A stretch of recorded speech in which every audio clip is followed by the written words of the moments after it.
Welcome to Armchair Expert, Experts on Expert. I'm Dan Rather. I'm joined by Modest Mouse. We have the most special guest today. Oh I can't believe this happened to us. Some people in the comments sensed the Easter egg, which I didn't mind at all because they were as excited as we were about it. Our very favorite therapist from our favorite show, which is called Couples Therapy. Our doctor in residence on Couples Therapy, Orna Guralnik. Orna's here. Orna. Oh my God, what a thrill this was. I wish I could measure how much brain space I give to Orna, how much I think about her and her advice and her abilities. I want her advice. Me too. Yeah. Spoiler, we did the right thing and we didn't take up this interview asking personal advice. But it was tempting. Sometimes it came out a little bit. Yeah, a little bit happened right out of the gates, I think. Okay, Orna is a clinical psychologist and a psychoanalyst. She is on the faculty at NYU Postdoctoral Institute for Psychoanalysis and at the National Institute for the Psychotherapies. Season 4 premieres tomorrow on Paramount Plus with Showtime. Couples Therapy Season 4. We've seen it. It's spectacular. It's so good. So please enjoy Orna Guralnik. He's an armchair expert. He's an armchair expert. He's an armchair expert. Is that Nico? You're who I've been waiting to meet, Nico. There's a fox in the attic. It's a wolf, not a fox. No, she's a fox. She's a wolf. Hi, sweet wolf. She's a wolf in fox clothing, which is a rare, almost never occurs. She's actually a human in a wolf's clothing.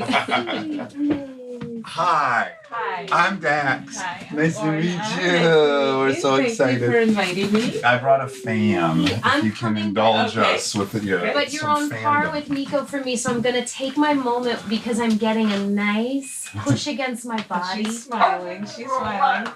She's smiling. Just say, Mom, I have a friend. How old is Nico? Nico's almost 8. Nico, Oh why my don't goodness. we show Yeah, you getting she's friendly puppy like energy, this? You but don't... she's almost 8. Her face is so youthful. Girl. Oh, another friend Look at is here. Small guy's here. Nico's here. Hello. Oh, small girl, excuse me, Big sorry. personality. You're very popular. Very. Nico's a. Very Kind of like the dog in Anatomy of a Fall. Yeah, Was that dog's name Nico? No, but Oh, yes. Holding a lot of secrets. thank you. Hi, Monica. Hi. So nice to meet Nice you. to meet you. I'm thrilled Or to how have pretty. you. Yeah, you're Pretty you're in the right place. It's only once in a while we have someone that is in something we consume, Obsessively. pathologically. Yeah. Because there's only so many shows. So it's like once in a while someone from our very favorite show comes and it's extra exciting. Well, if Nico needs anything, I'm in the house. Call her. If she needs a potty break, I'm happy to take her out. Have a wonderful time. I can't wait Thank to you. hear it. Hi, Monty. Hi, buddy. You have fun on your trip? So much fun. Have a wonderful time, you guys. Love you. Money, how was your 2 days? It was fine. It was fine. Yeah. I had a little bit of a meltdown and I have a big update for you. Oh my goodness. Yeah. Involving the people on the sidewalk? No. Okay. I haven't seen that. Oh, actually, I do have an update. So I've been... I'm curious. What's happening? I've been going on runs, and there's a group of people who stand in the middle of the sidewalk for an hour. That's obviously a place they've decided to congregate And talk? and talk. And it's a lot of people, a lot of dogs, and they don't move when you're running down the street. And it's been making me crazy. And Dax suggested I take another route. That's the obvious, Yeah. but I hit her with the Serenity Prayer from AA. Yeah. This might Take fall into the another round. category Yeah. of things I cannot change. it's the obvious solution. Yes. But you Except- don't want the office. I don't. No. I don't. You want to fight. Actually, I don't want to fight You because just I want the world to would- change. I do want the world to change. And to be fair to me, the other route would require the run to be a lot harder because it's all outside. So you're just lazy. No, Oh no, this is awful. This is awful. You know what's amazing is you're getting to do something you don't actually do on the show, which is like you run right at it. Like, I'm going to solve all this in 8 minutes, not 10 weeks. No. I did change. I changed my time. There we go. Okay. That's not the update. The update is that I know I've talked about it on here. So my passive aggressive hope was that maybe it would get back to them. And I don't care if they stand there. I just want them to step out of the way when people are coming. Anyway, one of our friends knows one of the people standing there. As you might guess from your reaction, and I had a certain one, it's been a polarizing topic in the comments. Oh, it has. Oh, it has. I don't read There's them. a lot I don't of there's read a them, lot so. of there's a lot of Team Monica, and there's a lot of people going, you know, Saying what? That I should run in the street? no, more what I brought up, which is like if you look at it from a utilitarian point of view, it's like, you know what, you're one person, there are 10 people communing. This is just measurably more effort More effort for them to not. for 10 people to adjust what they're doing versus the one person. Right. Even though what they're doing Also, if they're is standing and talking with their dogs, it's probably a nice thing. Community. But in the middle of the sidewalk where everyone's walking? Sidewalk. Do you think the sidewalk is for standing and taking Orna, up I need you on space or mic for moving? this. Yeah. Unacceptable This is that we're huge. not getting your This is expert huge. analysis here of an This has ever-evolving been crisis like here. a situation. Yeah, for a Okay. couple days. This There's should- always a situation. This should cue you into our level of privilege that this is the enormous issue in our combined life. It's symbolic. Enormously. She is a minority. This is the majority. Oh, right. There's minority also. I mean, I didn't even think about that. All right. I need to readjust. Okay. There we go. You forgot I Reorient was yourself. a minority Okay. in this world. And specifically from Georgia, so from the South. I think that group does represent something a little So bigger. the group needs to immediately move. No, they don't need to move. They don't need to stop congregating. They just need to take one step out of the way when someone is coming through. I just can't imagine someone running at me and me just staring at them and not moving. I've had to move. I mean, maybe this is a minority thing. I have to move my whole life. I move around people. There's also an interesting dynamic that you live in New York and we live in LA, which has its own cultures about moving about. What is the culture here? You know what's funny If is I you're in think a I'd be car, you never stop. right. You try to run everyone down. You have this illusion of anonymity in it. And so you Right. behave in a way that you would never on the sidewalk. That's fascinating. Which in New York is not true. The pedestrians totally rule. Yeah. Yes. And it's incredibly democratizing. Even if you're a billionaire, you have to walk on that same sidewalk. Yeah. Now, what do In you New make? York, if it was crowded, if someone did that, people would freak out. If someone did what? If they couldn't get through. You're constantly in situations where you have to maneuver around everything, whether it's the city drilling into the street for the 100th time. That's true. Or like a line for something for a show or a bus. I mean, you're constantly maneuvering around a lot of people and you just adjust. You just move around. You're just cool with it. There's also the randomly 700-800 bags of trash, like it's trash day. And now there's a mountain of trash in the evening. Yeah. I'm not being disparaging. It's just a reality of the logistics of the city. I haven't noticed the trash. You haven't? No. You're probably not out late enough. Now I know something about you. I'm out early. First of all, I want to ask a quick question about headphones. I'm just curious. You don't have to wear them, or I you don't could. want to wear them. Great. I was curious because it would not feel nice. And you're like, I don't want that feeling. I never wear headphones on interviews and stuff like Oh, you that. don't? I don't understand why people do it, actually. I could tell you. Tell me. From my point of view, Yeah. it eliminates and reduces the stimuli to just your voice and Monica's. So it's a very kind of focusing auditory experience for me, which a lot of people don't need. I don't need that. I have super focus. And I actually like to hear all the ambience so it feels real. If I'm too in the headphones, I'm like, wait, am I in reality? Is this pretend? Right. Yeah. It kind of makes you self-conscious of what you're hearing or overly It's just aware of super it. focus. I don't need the super focus. I have my own bizarre dissociative focus. I don't need more of that. I want to feel in reality.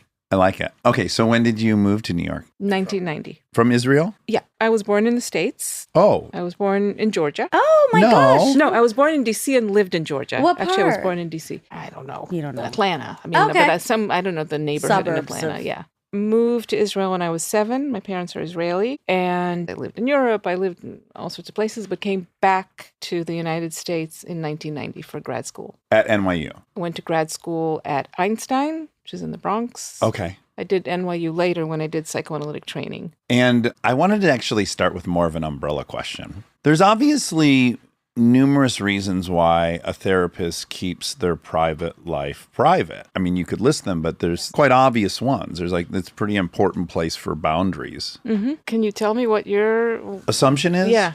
My assumption of why that wall should exist to some degree, I think that knowing a lot about you distracts the person to some degree, and probably you are unavoidably drawn to make comparison. Like if you have children and I have children and I'm dealing with something, like I'm going to start using a lot of shortcuts, like you know and you understand. I'm going to be incorporating you a lot more than probably is fruitful. Is that some of it? That's a lot of it. When you know too much about another person, at least some of us feel inclined to then start taking care of them. Oh, yeah. It takes the focus away from you, as you were saying, whether it's comparison or caretaking or assumptions that, oh, I'm gay, they're straight, they're going to judge me. It brings a lot of extra data into the room that gets in the way. It's why you have a therapist, sort of, to have it be a third party. Yeah, and then there's that thing called transference. You want the option for there to be somewhat of a blank screen so that you can project all sorts of things that you don't know and assume about your therapist. And that's part of the work. That's like really interesting.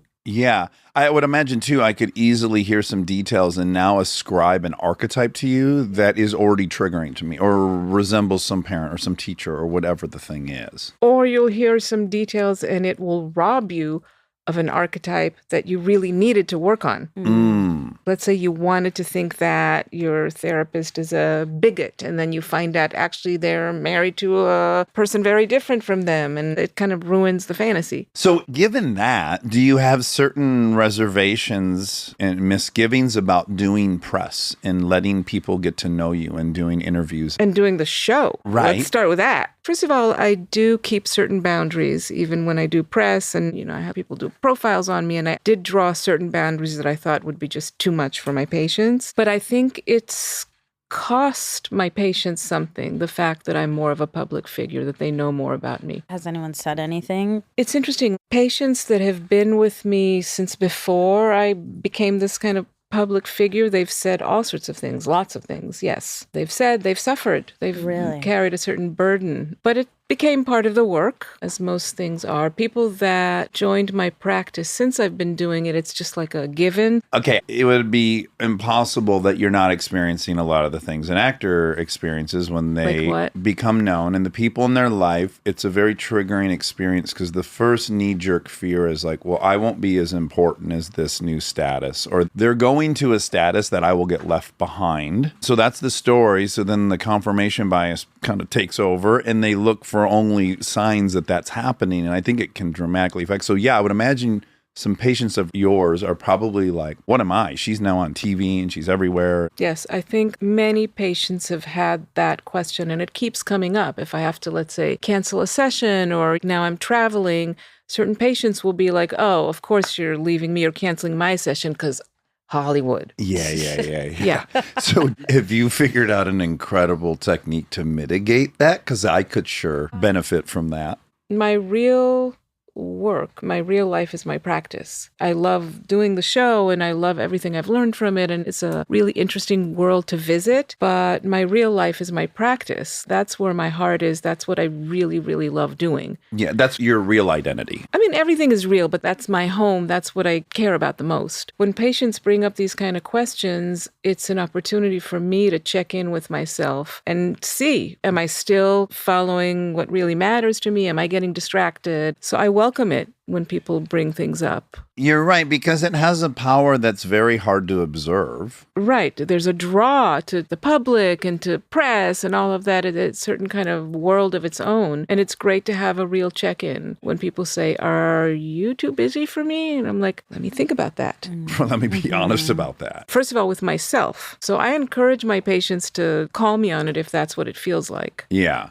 Given that, are you comfortable telling me about where you're from and all that? Yeah. Okay, good. So 7 years old, Thanks for asking. Yeah. Because I guess, let me even be more transparent. We interview people, Robert Sapolsky. We interview... I don't know anyone. Okay. That's like the most embarrassing thing. I don't know anyone. That's wonderful. He's not a celebrity. He's just like an intellectual guy. He's incredible. Eric Lander, head of Broad Institute at MIT. People who study things that are really, really complex, and they have this enormous brain that they bring to bear on it. And then what I also think is kind of interesting is very few of them, I think they take for granted the thing that interested them was innately interesting. And they're not really curious so much about why that was a comforting pursuit. So I'm most always interested when I talk to people of like how we think we ended up here and why that looked like a comfortable... You're thinking like an analyst. Oh, okay. So I'm wondering, I would be guessing, but moving a lot, all those dynamics and being in group, out group, and how are people thinking and being very incentivized to understand how people think. Was that happening?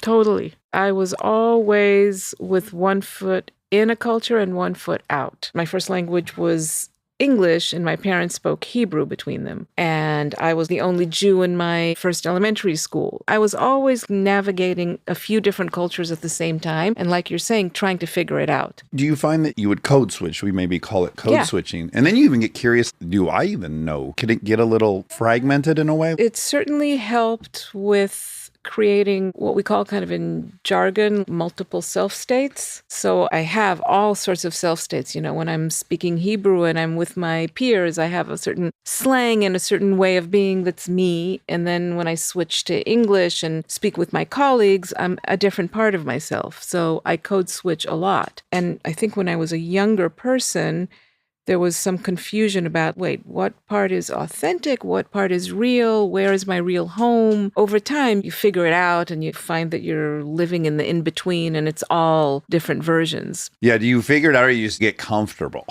You go get like, oh yeah, I'm all comfortable. these things and that's just fine. I'm all these things. It's not always fine, but I'm all these things. I think in a way, switching between all these different options has become sort of my life project. In the sense that when you work with couples, really what you're trying to do, both as a therapist and what you're trying to teach people to do, is to hold multiple perspectives in mind. You have a version of what happened. The person next to you has a very different version of what happened, and they might actually be totally valid. And there's also my version looking from the outside. So there's validity to all of it, and there's interest in the tension between. So it's become kind of my life project, living multiplicity. These are my politics as well. So I made it work somehow. Yeah. On the show, you do get to see that because what I love about the show is we see you with your mentor. With Virginia. Yeah, who seems amazing. And then you're with your other colleagues. And then we see you in practice. And you are a bit different in each of the surroundings, which is cool. And it is what we all do. Aren't we all? You're right. It's really fascinating for ease of generic title. You're the boss in the room. Like you sit in the seat and then you go sit in this other seat and it's like, oh, it's a circle. So then this is more egalitarian. And then, yes, there's this kind of advisor role. And we get to, see you take on these different I like that. layers in the hierarchy, which is fun. Now, you got your PhD in the 90s. There were options on the table at that time, right? CBT is already an approach, and a lot of these things are approaches. So why specifically psychoanalysis? And I think it would be helpful for you to explain to us. Describe the difference. And maybe the evolution from Freud psychoanalyzing till now. Awesome. In Really? in an article you wrote that I Sure. read, you gave us a really concise layout of that. Oh, that's fun.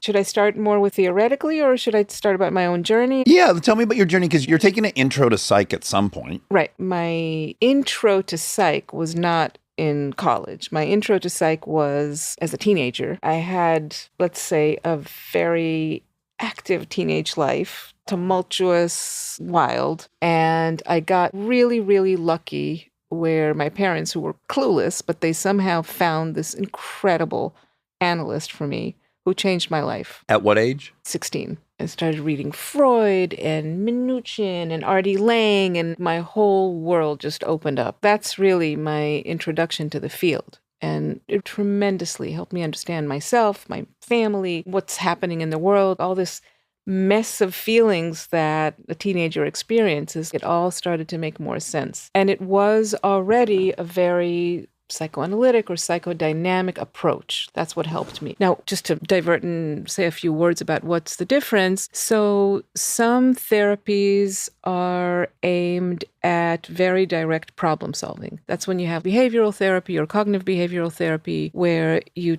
target a problem and you analyze what leads to a certain behavior, how do you eliminate it, what leads to certain distorted thoughts, and how do you confront them logically. You can include all sorts of things like EMDR, all sorts of other more physiological-based ways to, let's say, calm anxiety or regulate emotion, all very helpful techniques of solving problems and dealing with more or less the here and now. Psychoanalysis takes somewhat of a different approach, where the primary assumption, first of all, is that we're guided by deeply unconscious forces. And those are really interesting and really impactful to discover. There are all these different psychoanalytic techniques that basically open up a space of exploration internally, where you make sense of much deeper layers of what's motivating you and what's motivating the world around you. And that can include like early experiences in your life that shaped your way of thinking. It can include ways that your mind is driven by all sorts of impulses that society doesn't allow you to think about and you repress or dissociate from, and psychoanalysis helps you find a language for. And something that myself and my peers have been very busy with is also ways in which all sorts of sociocultural factors come into us and shape how we feel and think, and we're not used to thinking about it consciously. That's what your article I read was about. That's the piece in the Times, probably. Yeah, about the impact of BLM and Me Too materializing in these relationships. So I think people understand this intuitively. We talked about it just now. When Monica sees this group on the street and they're all the hegemonic group, that means many things. It means the immediate thing, which is it's an obstacle, and then it means potentially other things from the subconscious. You had to mention it. I didn't even clock that as a factor. But I know her so well. You would have within 5 minutes of talking, probably. You didn't have much time with me to get I there. don't know. I don't know. I think if I wasn't, quote, white, probably I would have been more sensitive to that. I would didn't have think thought about it. I didn't think about it until Okay. he said that. Good And for I you. still don't know if it, Yeah, well, star. I don't Yeah, she don't want to give me a star I don't know either. for sure. At least to think about it. At least for Yeah. it to be one of the dimensions. I can give a personal anecdote, which is just generally I get along so well with our 9-year-old. We have a very nice symbiotic flow. Boy? Girl, both girls. And the 9-year-old's very much like my wife, so I have a lot of practice. And then similarly, the 11-year-old's like me, and she does very well with her. So we rarely have a thing. And we're laying in bed, and we're debating whether this math problem we did the day before, the answer was this or that. And I said, no, it was this. And she said, no, it was not. It was this. You said that. That's what it was. She said, no, you said the answer was this. And I said, well, no, I would have never said that because this times this is that. So I would have said that. And now we're getting into the weeds and we are now arguing about what I said and what I didn't say. And it's uncharacteristic. And I go to bed that night and I'm like, that was out of the blue. And then the next day I said to her, honey, I'm so sorry. You stumbled into my primal fear of being dyslexic and stupid. And so it's so important to me that you know I'm smart and I got that right. And I was just emotionally so activated by that. But it's from when I was your age and I'm so sorry. And it doesn't matter what I said and probably you're right or whatever. But that's what was happening. So it's like, yes, she and I are having what on the surface is we're debating whether I said this or that. But actually something quite profound is happening for you. Yes, and the stakes are high. If there's anyone I want to appear to be smart in front of, it's my children. Of course. So that would be my subconscious, right? Yes. Does it frustrate you? I get a little frustrated because we do interview people that practice many different approaches to this. Are you annoyed by the techniques being pitted against each other? Because I feel like, what are we talking about? There's like, is a jog great or is lifting weights great or is Pilates great? All these things are probably beneficial health-wise. I agree with you. There is a way in which I have a bit of a chip on my shoulder about these shorter term techniques. First of all, there's the way in in which managed care has taken over medicine and the mental health field and has demanded a certain level of superficiality that I find really troubling. Like they want results and they want a timeline. I don't know what they mean by results. air like quotes stop for- complaining and just be quiet, medicate yourself and just stop complaining. That's not results for a psychoanalyst. A lot of the complaining is about things that should be complained about and need deep addressing. So in that sense, I have a bit of a chip about shorter term techniques. And there are CBT techniques that can be incredibly useful. And sometimes you do need quick and short-term solutions for things. But as a way of living, I'm pro the examined life. Take your time, slowness, go deep. I guess I'm suggesting it's all a false dichotomy, which is you could be doing that work and you could also assemble a toolkit for these acute periods where that's appropriate. That's the tool to pull out at that moment. Yeah, and I refer to cognitive behavioral therapists or to EMDR. I like working with people that work that way. It's just funny to see tribalism percolate up in something so like... Right. I think when it's tribalism, it's just ego. It's not interesting. Now, take us from Freud's kind of primary concept with the subconscious and then where we're at now. In terms of like psychoanalytic thinking? Yeah. Fun questions.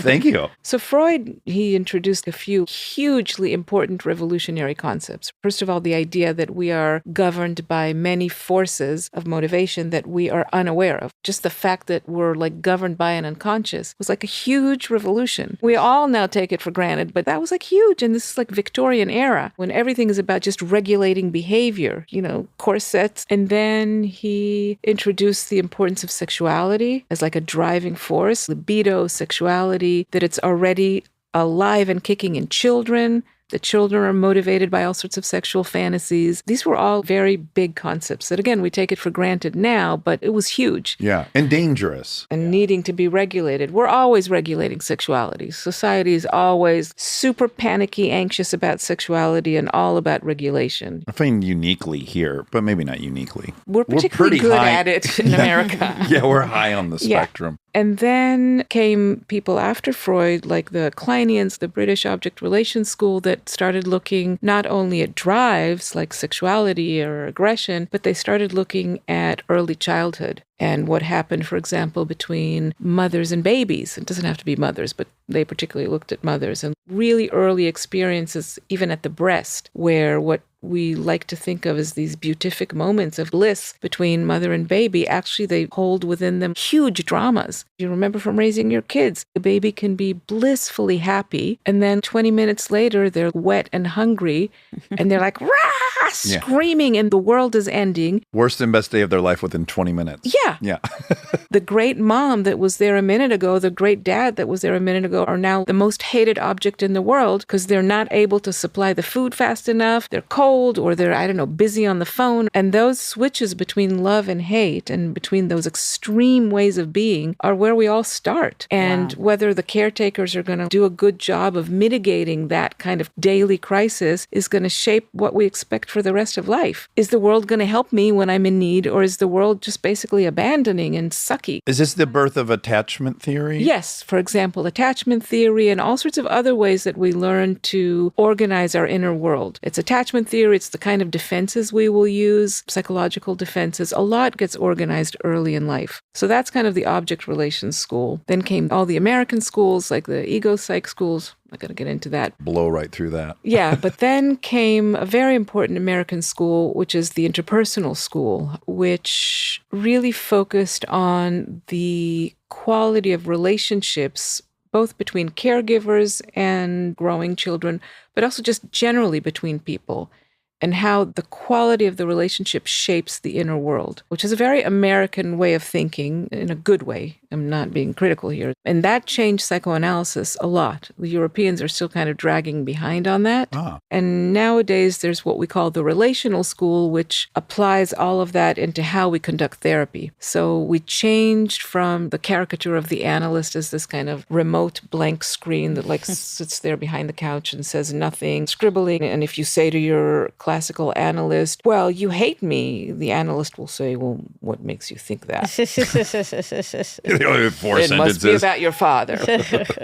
So nowadays we don't do that. We involve ourselves more in the sense of, well, what have I done that gives you that feeling right now? Let me bring myself in here as part of what's going on in the room. How am I contributing to what's going on in the room? Yeah. I'm not like an omniscient know-it-all analyst communing with God and delivering interpretations, but I'm part of what's going on in the room and I'll take responsibility. So that's where we are now. Do you only do couples? I see individuals. I love the work with individuals. I like the combination. Yeah. The couples are so fascinating. Yeah. I would like you to tell me what systems thinking is, because I know that's a big aspect of this. Right.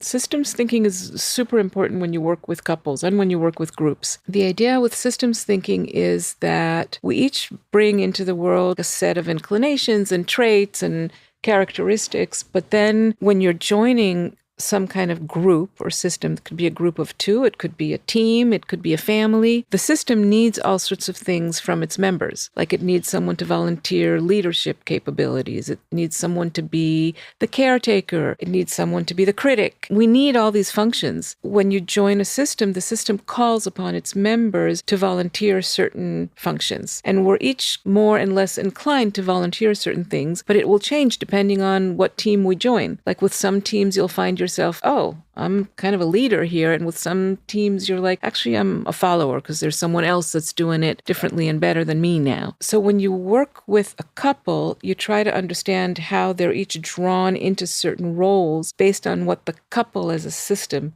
needs. So it's a very different way of thinking about, let's say, a crisis that a couple goes through. You're trying to understand what's going on with the system, with the unit as a whole that leads them to this crisis. How did they each take this role? When you're raising kids, there are certain things that need to happen, and not everyone can do everything. Well, I was going to suggest as an example that people, I think, experience most strongly is they go out into their adult life and they kind of gravitate toward a system that they wanted. And then they return home for the holidays and you can feel yourself click into the role you were ascribed in that situation. And you're like, no, I don't want this role anymore. I feel like that's when people are really aware of it. Yes. And that's why around the holidays, I cannot go on vacation. Stay tuned for more Armchair Expert, if you dare.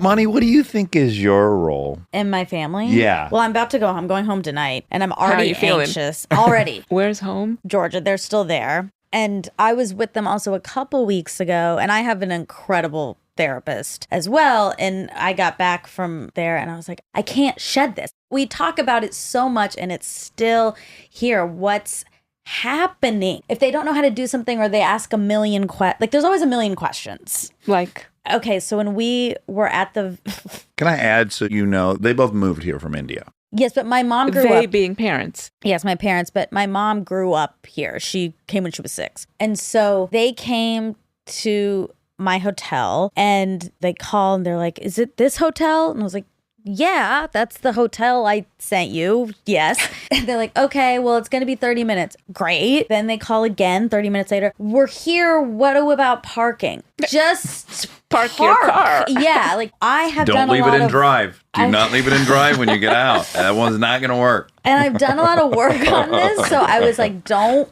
get mad. Yeah. They don't know where to park. It's fine. Just valet. Valet's easy. You can just drive right up and give them the car. Okay. Like, okay, bye, you know, and then they come, everything's great when we're there, and then they're getting ready to leave, and my dad is like, what about the valet? I was like, what do you mean? Like, what do you mean? What's the problem? These are easy things, but there's a million questions because of their anxiety. Speaking of role, is it also because you're born here, 100%. You're the one that knows, and they get to lean on you? Yes. Well, and it's dangerous, actually, if they expose how out of step they are with what everyone else knows. For me, They're exposing their otherness. that's how I think my subconscious is working, right? I Is see. always when we're at the dinner, if I perceive that my dad doesn't know how to pronounce something, I feel like I have to be the one to order it because I don't To want anyone. translate, to mitigate. Yeah, to not draw attention to the fact that we're different. You're so wonderfully different, though, by the way. I know, Your dad's the I know most- logically. Yeah, I just wanted to add that. And he doesn't consciously have any of this. For him, he's just like, I want to know about the valet. I've made it this existential thing where how is he living Right. without me? Essentially, here to answer But all his questions. Can I ask you, speaking of systems thinking, when you're not around, he probably knows how to deal with the valet. Exactly. He's quite successful. Yeah. They are both That's a totally systems functioning. thing. And that's Yeah. what my therapist is always like. They are fine. They're living, they're successful, they're doing just fine. But I've made it, if they don't know how to go deal with the valet, they're going to die. I've made it so extreme in my head because I have a ton of anxiety too. And I think their anxiety makes me angry because that's where I got this. You're the reason I have this. Yeah. It's like one silly thing. Again, it's symbolic of everything. I get it. Ugh, I get it. It's intense. I totally these get it. parental, these family arrangements. And then my brother's just there, doesn't care. Because he's not the girl. He's got a great role Yeah, in the he's system. second, 8 years younger than me. He's got what? He's got a great role in the system. What's he doesn't his have, he doesn't role? have to deal with any of the shit, and he's just hanging. Sometimes I look at him and I think, why aren't you feeling this kind of stress Yeah. that I'm feeling? But that's my issue. Yeah. Oh, anyway, I forgot. Oh, yeah, holidays. And systems, trying to evaluate. I think what's interesting, is we've had a systems expert talking about systems in general. They're very interesting. They are perfectly designed to produce the outcome you're observing. You have to almost work backwards with systems, right? It's like, no, this is the outcome they produce. To think that this system will produce a different outcome, we already know what the system produces. Yes. You have done a lot of work on disassociation. Maybe we could dig in a little bit of what that means for people. I think it's very common. It's a spectrum. The one I'm not familiar with that seems like a sister state is depersonalization. I don't know what that is. Generally, dissociation, going back to Freud, he really introduced the concept of repression. That if there's something you don't want to know about yourself or something happened to you, you repress it. Meaning it happened, you registered it, and then you push it out of mind. You forget. That was in quotes. That was in quotes. Dissociation is a different model of mind. It's when things happen that are either traumatic or to some degree something you can't tolerate. You either don't process it, you kind of leave it hanging and not fully comprehend what it means, or you shunt it towards a part of the psyche that is not your main part of your personality. You kind of keep it to the side to a part that's kind of not me. That not me over there just registered all those bad things that were happening over there, but I'm not going to pay attention to it because the me that needs to keep functioning is moving ahead in the world. That almost happened to someone else, because to take that on would be too much. Exactly. So there are many ways to dissociate. Some extreme ways would be multiple personality, what we call dissociative identity disorder. You really shunt parts of the psyche to the side and they develop like a whole world of their own. And this one is so extreme that there's almost a lack of awareness that the other states exist, right? Right. One of the ways that we think about multiple personality is that one part of the psyche doesn't even know about these other personalities, or there's amnesia for what the other personalities are going through. I treat people with multiple You've or seen DID. it. Yeah. Well, this season we have someone that's approaching that. Right. Yes, Alexis, he has Yes. a dissociative disorder. And to the degree it's where he doesn't heartbreaking. remember the arguments he's having with his partner. Yes, Alexis, what happens to him is he's very afraid of his own rage, and there are all sorts of reasons why. And when he gets triggered and gets enraged or triggered into like a trauma zone, he really switches and becomes a very different kind of person Who can defend himself. who can sort of defend himself mean, more. He's trying. He's trying. Globally, he's actually making much more pain for himself. Right. That one is hard to watch. And going back to depersonalization, when people depersonalize, what happens to them is, in a way, they sort of remove themselves from what's happening. They either really numb out the feeling, or they kind of leave their body and look at what's happening from the ceiling. Okay, that's what I relate to. You do? Yeah.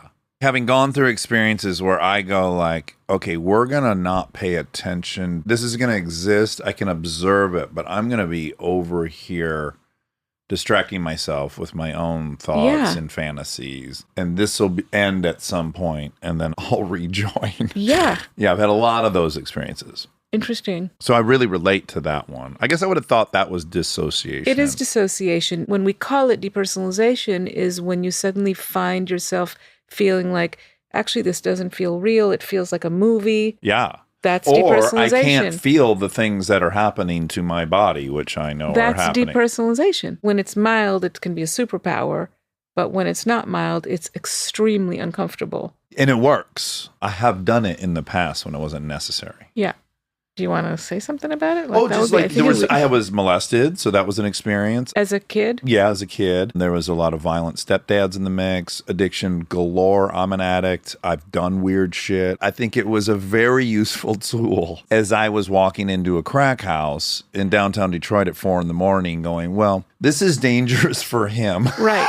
But I'm just like floating. Yes, I am. And I will have the thing I want at some point here in the near future, and then I'll rejoin him. And when your actions aren't matching your identity, what you think of yourself as, and your actions are not matching up, I think that is common, right? Where you just what is that separate. specifically? Is that the same? When your actions don't match what you say, that could be simply hypocrisy. Right. There could just be bad We behavior. have plenty of people like that in the government. But when you're, in a way, splitting yourself, when there's a part that's almost zombie-like doing something and your mind is over here, that's dissociation. Specific example would be like when I was a thief when I was an addict. Oh, we were at a person's house. That person was nice. And then I noticed they had extra drugs. And then I stole from them. And I go, we don't do this. Right. And so there's a disconnect while that dirty business happens. It's like I'm trying to artfully hit pause on the experience so I don't have to take on the reality of my behavior in that moment. That's a really great way to describe dissociation. Being in a relationship with someone like that, like in this season. Like Kazimar and Alexis. Yes. Feels so heavy. Like, I hate impossible. He doesn't have memories that the other person has that are painful and aggressive and hurt them, but they don't even know that they did it. It just feels so epic. Yeah. It is epic. I mean, you saw the two of them. What they had going for them is their deep psychological insight into all of this. And first of all, their profound love for each other. They were in process of working on this stuff. Alexis knew and wanted to get better at it. They were an incredible couple to work with. Yeah, I bet. I want to earmark that case because it actually got kind of personal to you. And we saw maybe one of your bad word for it, but Achilles. Yes. Because, of course, as a show, you're the hero of our story. So it's interesting to have a pretty insatiable desire to know about you. And there's not a lot of info for us. Well, there is. There isn't. I don't know your history. I don't know about your children. I learn you're from Israel or spent time, little nuggets here and there. But a lead character normally would have had kind of an introduction where we get the backstory and then we take a journey with them. So it's part of the fun of watching it is you yourself as the lead character of a story we watch is a mystery to us, which is very... Go ahead. I have to respond to that. Yeah. First of all, it's uncomfortable. Sure. Just characterologically. But the therapist, in a way, is to some degree the lead character in a therapy, but also not at all. I'm doing the work. I'm the theory. I was really unspecific in what I was talking about. There's the reality of what's happening that happens to get captured. And there, you're right. You're not the hero of that. Yeah.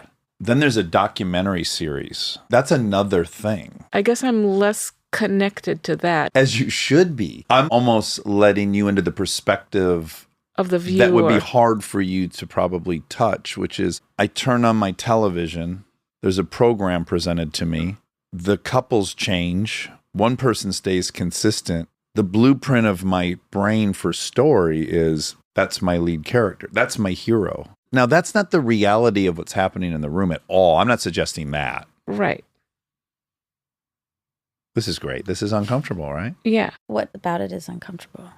Well, first of all, I'm not... Look, people go into the profession of being a therapist or an analyst because they're actually quite private. Yeah. I like being private. I like the story being someone else. I don't like the idea of me being the main character. But I also have a theoretical belief. I understand what you're saying, but you're joining me not in being myself. You're joining me as the viewer. You're coming with me on this journey to understand how to think, how to listen, not me personally. We're together. We're thinking about what is this human thing, this human journey we're on. If I had used the word guide instead of hero, would that be less Triggering.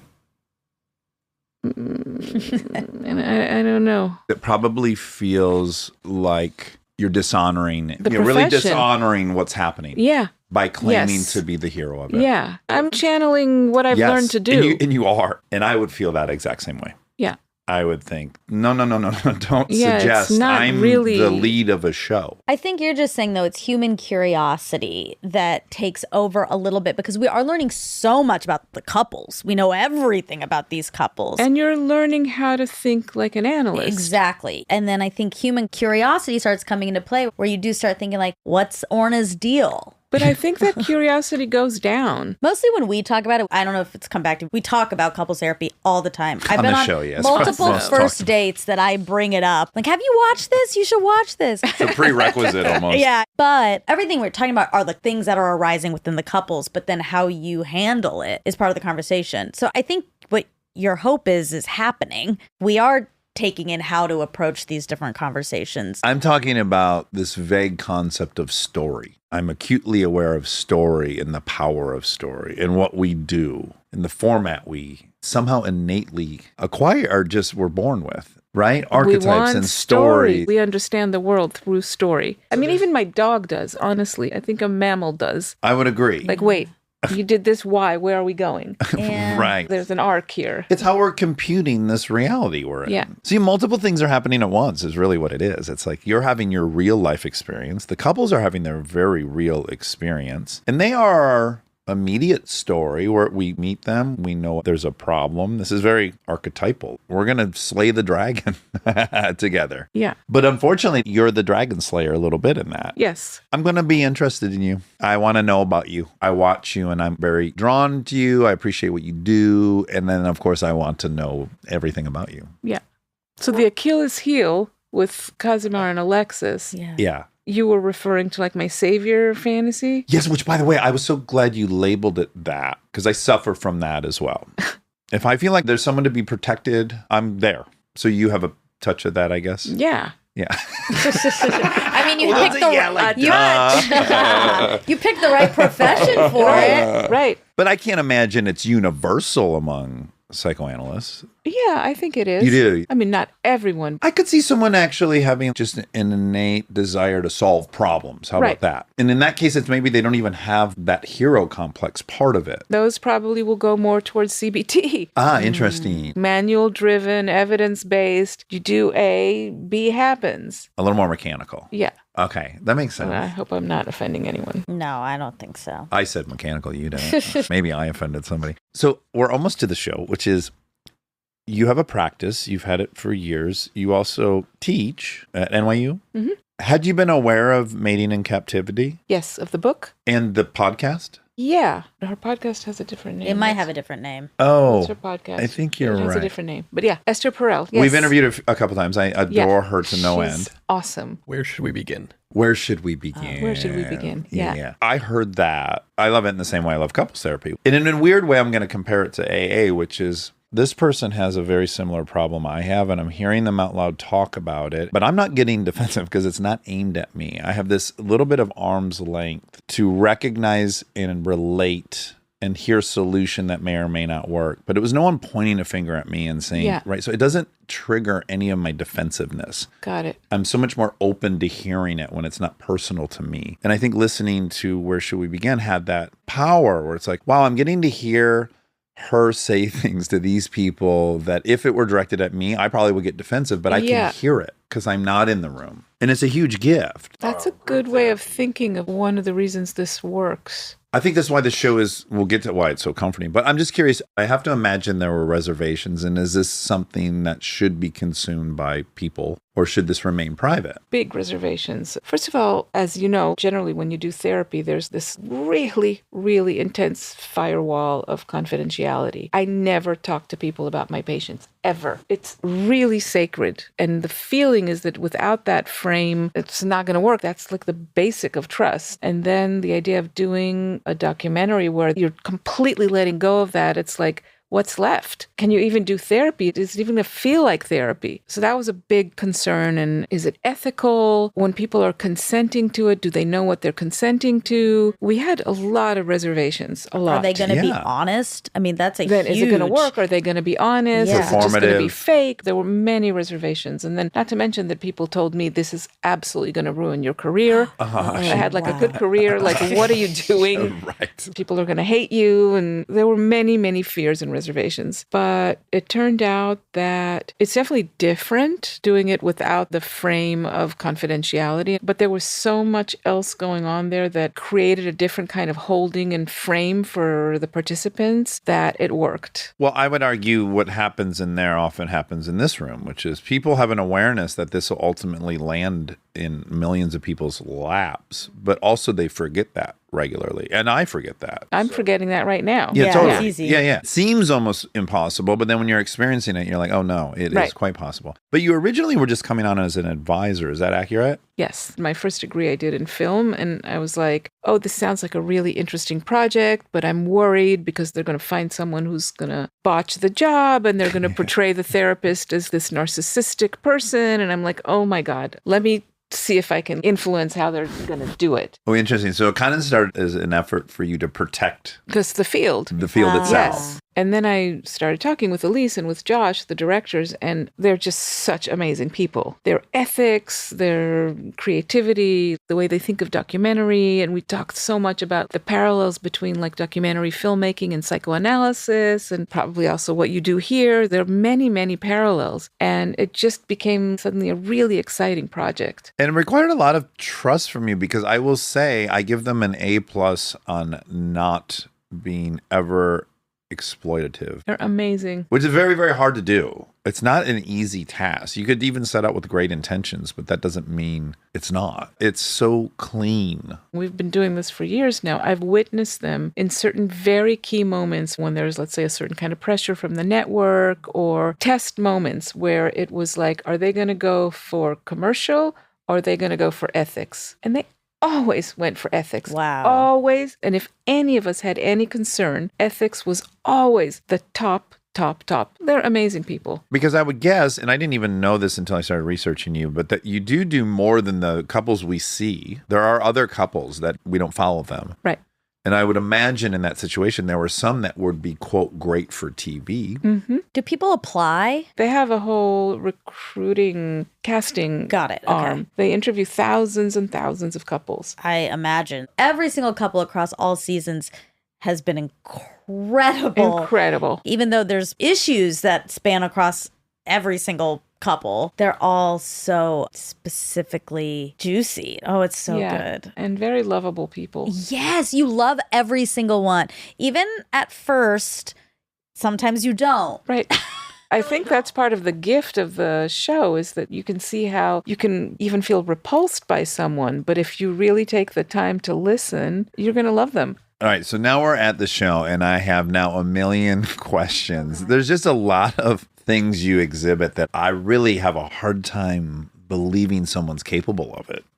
So, okay, and we will not name names. We've had to edit stuff out when we talk about the show. We 'cause I talked don't wanna about get one sued. person and Yeah, we yeah. had to cut it because Dax Yeah, thought yeah. we might get sued. Oh my Would God. we, if we said something disparaging about... Well, I was specifically labeling somebody with a condition. I think that could be liable because that could impact their... Someone from our show? Yeah, previous season. And that could obviously impact someone's employment and everything else. We can do this without making it specific to anyone. It starts with the question of maybe, do you even believe in certain labels? Because the thing I'm astounded by with you is I will often watch someone in the couple's dynamic and I will say, oh, this person's clearly a narcissist. Okay, when someone's a narcissist, now there's a known pattern that we expect. I want that generally woman out of that situation, my protectiveness. You really seem to resist getting stuck on a label and assuming there's a predictable pattern that needs to be interrupted. How on earth do you do that? Do you believe in labels? Do you believe there are people that are X, Y, or Z? I have like a complex response to that. I think diagnostic labels are sometimes good as quick shortcuts to capture a bunch of information, but they always leave out a huge amount of who the person is. And similar to what we were saying earlier about systems, that systems can call out certain qualities in people. You can be in a certain environment that will, let's say, call out for a lot of narcissism, and you can be in a different kind of environment that is very safe or supportive, and somebody that you thought was really a terrible, malignant narcissist suddenly becomes like completely capable of caring and seeing another person. Okay, right. So there's just really deep belief in the system. But it's also deep belief in humanity. We're all very complex and we're capable of a lot of different ways. We can all be, you're telling me a little bit, you've been a thief, you've been an addict, you've been this, you've been that, and now you're like A dad. a dad pretty, and like, you know, dependable. full of goodwill. I can feel it. Oh, if I were AI and I was a probabilistic predictor, yeah, I'm not in any of these situations. But do you at all have to fight? The inclination to diagnose. I don't have to fight it. I just know I can diagnose. I've been a diagnostician earlier in life. That's how I got myself through grad school. I did thousands of diagnostic interviews and I can diagnose a person like that. And sometimes it's useful when you have to like triage, when you have to make a quick decision. Okay, does this person need to be hospitalized? I can do that very quickly and it can be very useful. And sometimes when I work with people, I can say to myself, okay, narcissism or schizoid or something like that. But it's a temporary station on the way to being a more full, whole person. To use narcissism, if someone has really intense narcissistic defenses, there are techniques that we have nowadays to help the person through that stuck way of organizing their psyche towards the capacity to actually see another person. Another way I might label what I think I observe is like you have a kind of endless optimism and I hope. do. I have really strong optimism. I'm romantic. I believe in a better world despite Evidence to what's the happening contrary. right now. I believe Israel and Palestine can find a way. I do. Well, you have to. You have You can to. work backwards. Yeah. I'm going to pee my pants. Oh, wonderful. This never is like happened. the second time this has The happened in first 6 time, years. yeah, 6.5 Okay. years. I'll be Okay. right back. Goodbye. I'll go too. Should we all You have take to a go? pee break? No, Oh, okay. I'll drink some Well, now coffee. we're I'll gonna drink my hydrate. coffee. No, I'm good. I'm a camel, a Mediterranean camel. Okay. Stay tuned for more Armchair Expert, if you dare.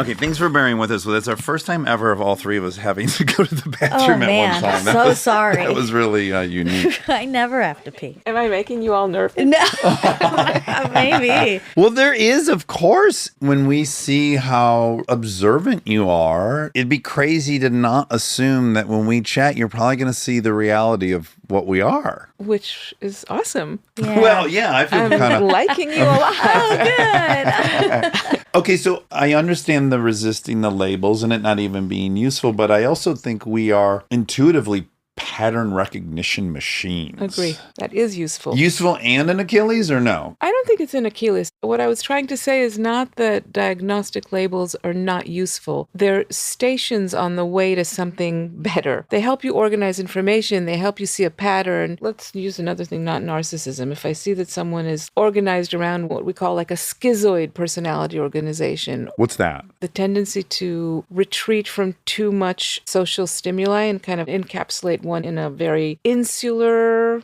personality organization, closed off, not too much feeling. That's people's way of defending against too muchness. It's not my place to say it, but that would be the couple this season, Rex and Joey. maybe. Yeah. Yes. I know. Yes. But then, yeah, I won't spoil. As a clinician, it's helpful to identify those patterns so you're not wasting your efforts treating someone as if they're suffering from bipolarity. It helps. Like if you realize someone is bipolar or has that inclination to be intensely consumed by really intense shifts in mood, it's really helpful to know it. It doesn't define everything. But you have a bit of a playbook. Yes.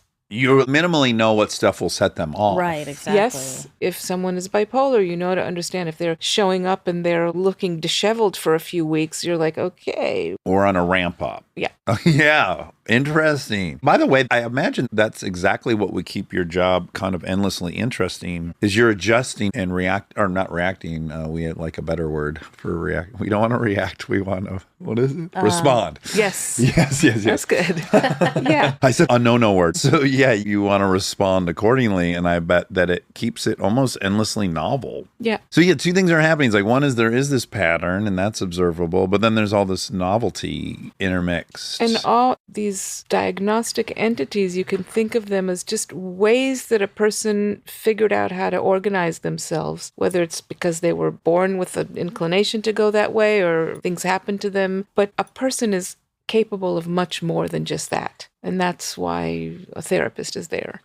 You have taken me personally, Monica and I have talked about it, Monica as well. It's like you have, with your endless optimism and hope, there are people that I wrote off in many seasons. Mm-hmm. And we get to episode 8 and I'm like, oh my God, yeah, they're a fucking suffering person like all of us. And I'm so glad she was patient. I wouldn't have been. And now I'm here. Thank you for bringing me along with you. Yeah, if one of us is like few episodes ahead and then the other person will be like, oh, this person is doing this. Normally it'll be like, just wait. Monica just generally wait. is going like, oh, we'll just don't wait make till any episode decisions yet. 7. It's beautiful. I feel that this is going to sound very braggy, but I feel that a little bit about this show, we'll have people in and people have preconceived notions about a lot of these people. And I think what's nice about it is when you really get to hear someone and hear their story, you like them. Agree. It's the same with all these people. They come in and I'm like, ooh, and then I miss those people on the next season. It's nice. What I can tell you just from my experience sitting here is that you guys are doing the thing that, for example, an analyst does. I feel like you're offering a lot of negative space in terms of poetry. Like you're really curious and you're giving a lot of space to think and talk. It's a particular kind of interview. You're not sitting here with your agenda, but you're curious, and opening a space. And I feel like, oh, I'm enjoying this. Yeah. By the way, I bet that also parallels being a new therapist and being one that's been doing it for a while. Yes, at the beginning, out of fear, I think I did drive a more linear line through all this. And then over time, when I was very confident and comfortable, something arose that was much greater than the thing I was aiming at. And then learning to trust that as its own skill set. That's what an analyst does. Should we trade jobs for a couple weeks? What's your job like? You're seeing it. Yeah, this is my job. It does look like fun. Yeah, right? Yeah. Just a whirlwind of really fun, interesting people cycle through. The one thing but we're doing it right now. So my wife and I are watching season 5? 4. I feel like I'm already going to know the answer to this. And it's no, but do you have a belief that everyone can be a couple? Because often I go, oh, I know why they're attracted to each other, but this is really a match made in hell. And I think they'd both be better off finding someone that, do you enter it with a belief that everyone can make it if they do the work? Or are there times where you feel like you have to help them exit this peacefully? I generally don't feel like it's my job to make that decision unless there's like a really abusive situation where I feel like people get kind of caught in the addiction of abuse. And then I feel like my job is to at least try to help them break that. But that's rare. Most people are not caught in that. And even people who are temporarily caught in that, they want help. They want to get out of it. And then I try. But other than those cycles of S&M abuse and mutual destruction, it's not my job to say who should stay together or who not. I'm going to help you try to stay together and bring out the best in you, the best version of what you can be. And I'm not here to levy a verdict. Right. People are incredible. They do all sorts of really amazingly surprising things, who they choose to be with and why, and what couples end up having like a long marriage that you never would have predicted, and others you thought they're a match made in heaven and they break up. People are unpredictable, thank God. Well, we even talk about like the success rate for arranged marriages. Like you have to take that on board too. That's a reality. Right. I can't predict what's going to work or not. I try to help people just make the best of what they want to do. Yeah, it sounds like it's an incredibly low percentage, and that kind of makes sense because there's some self-filtration process that they would end up in front of you in the first place. That you've definitely weeded out some sector that's on some hell-bent collision course. They're not looking for help. Right. But on the occasions where it has happened, do you ever break the bond of the system? Do you do it in the room, or have you had to sidebar a member of the couple and say, I'm worried about you? And does that feel like a betrayal of if that has happened?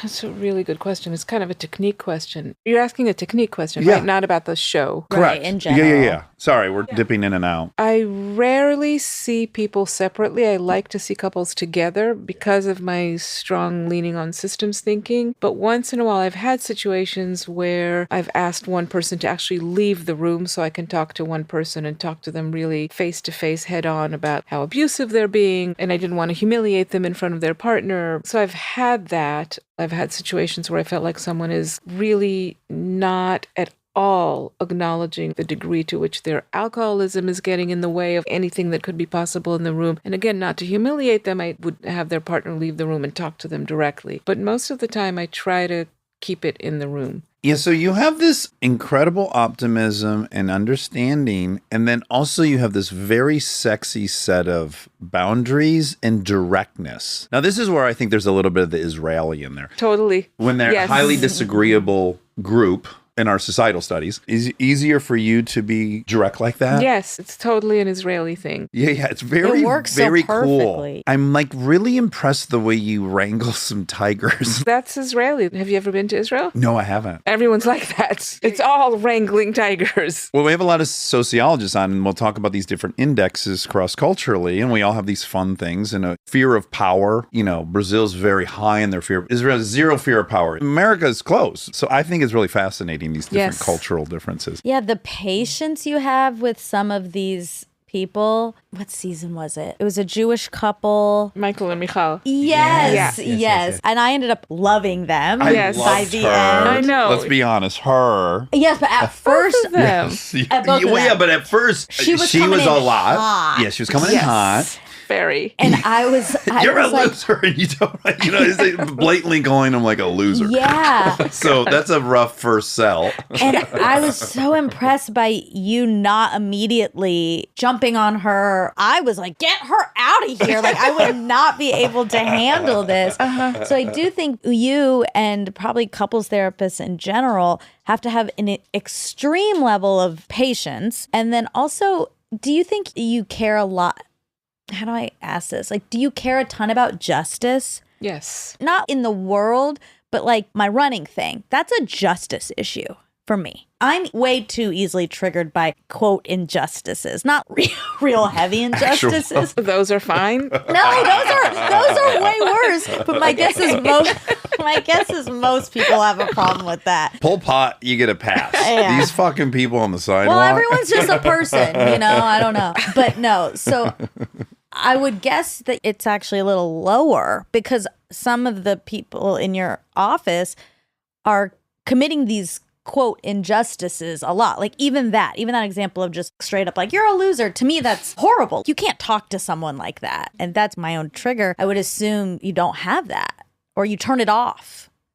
It's a good question. I mean, if you saw with Ping and Will, did you see Ping and Will? Yep. I confronted her very harshly about the way she was talking to Will. That's true. I don't know if I can figure out the rule here or how it works for me. It's some kind of gut feeling. With Michal, I could sense that with all the, I'm going to use a label, like histrionic suffering, I could sense her suffering under, and that she needed to be calmed down. She was like a fussy baby.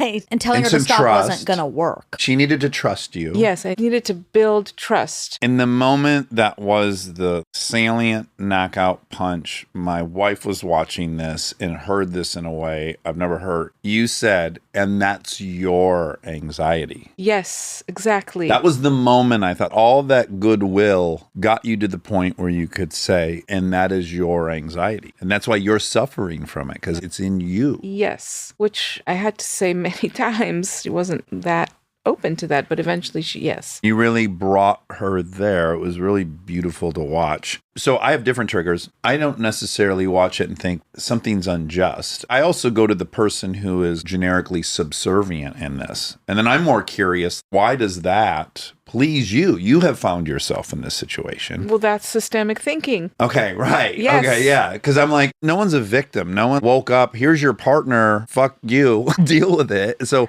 we're all getting something out of us and trying to figure out why is this soothing to me is interesting. I agree. That was the most interesting piece of in the first season. There's a couple that we've referenced before. Again, upon first glance, the male seems to be very controlling, let's say that. But actually what me and Dax ended up talking about a ton was what was she getting out of the relationship? That was way more interesting, actually. And she was getting a lot. Yeah. Oh, okay. Oh, man. Let's talk about the throuple. They're not a throuple. Oh, so sorry. They're a polycule. A poly what? Polycule. Cule. Polycule. Polycule. Yeah. A Okay, throuple great. is when all three are Oh, they're all engaged with each sexually other. intimately involved. They're not. Great distinction, and I didn't mean to screw that up. Now, full disclosure, I was in an open relationship for 9 years. It was lovely, but our rules was like, I want you to like me, so I'm just going to say, we met cheating on people. I was 21, she was 20. I very much loved her. I said, I think if this is one of the requirements for you and I to make it long term, I'm afraid we're going to break up over this. And I don't want to. I would like to have a baby with you. I want to stay together, and we've demonstrated we're bad at this. What about that? We demonstrated we're bad at We both monogamy. were cheating on. Yes, Yeah. we're bad at monogamy. Yeah. Like, let's call this what it is. Okay. And then many talks. Our arrangement was basically, I don't really care if something happens and I don't know about it. I have no desire to hear about it. And that was the thing. So that worked pretty darn good for us. There was evolutions over the course of 9 years. All that to say, the poly scenario seems so complicated because you have 3 relationships happening. You have like the 2 individual relationships that are happening and then their collective relationship. And then they all have other relationships. Yeah. And now I'm going to expose my old fogey puritanicalism. I have a hard time watching it going, guys, this is not tenable. I know. I have a pessimism about how tenable that is. Again, it's almost impossible for 2 humans to cohabitate. It's so hard. And it's not just, it's twice as hard. It's a permutation math equation. It's actually like 9 times harder. There's some math there. And so has that even been hard for you, or does that challenge your optimism? Or you seem to be very optimistic even about the polyandry life. Polyandry. I love that.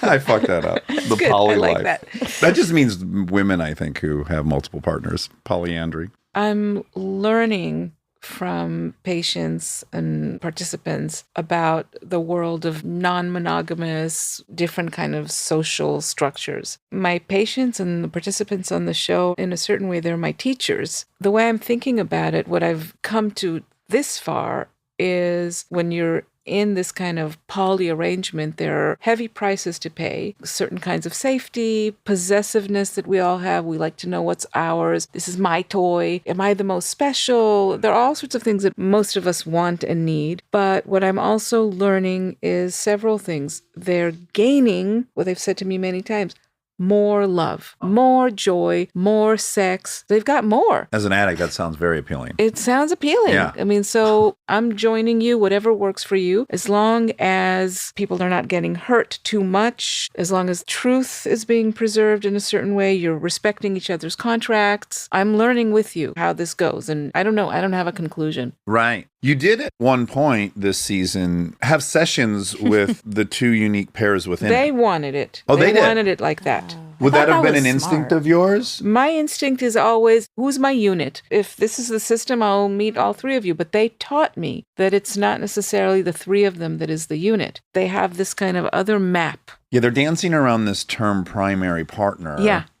And there's some anchor partner. hesitation on one person to declare a primary partnership. It was really interesting. But I also, this is not what you're asking, but I'm just going there. Please. There's a way in which I've come to think about all these new structures of relationship as a way that the younger generation is organizing in response to the big things that are happening now, like climate crisis, Interesting. and ways that the general social structures have collapsed. They're looking for new ways to be. They're looking for how can we live as a community that is not about each tiny little unit circling the wagons around our little unit and everyone else is an enemy. Yeah. They're doing something that I find really interesting and politically interesting. Inclusivity. Inclusivity in a big way. Yeah, that's a very interesting take on it. It's almost like I see the generation before me. I see their approach. I see the outcome. I see the system and the results of the system. So maybe I'm rejecting all parts of the system or many parts of the system. And this one would be the most fundamental for minimally our American history. Right. The family unit. Yeah. Family values. They're looking at us and they're like, you guys suck. What have you left us? Yeah, what are you preaching about? What are you? You're You're either going to tell me together how and to you live hate life? No. I'll tell you a new thing. Yeah, you're either together but you hate each other, Yeah. or you're divorced. Yeah. Congrats. And Stakes then are zero one if of we you is fuck going to this be up. so poor, you're going to be homeless, and then who's going to support you? Yeah. But it's hard though, because I love that. I love this idea of inclusivity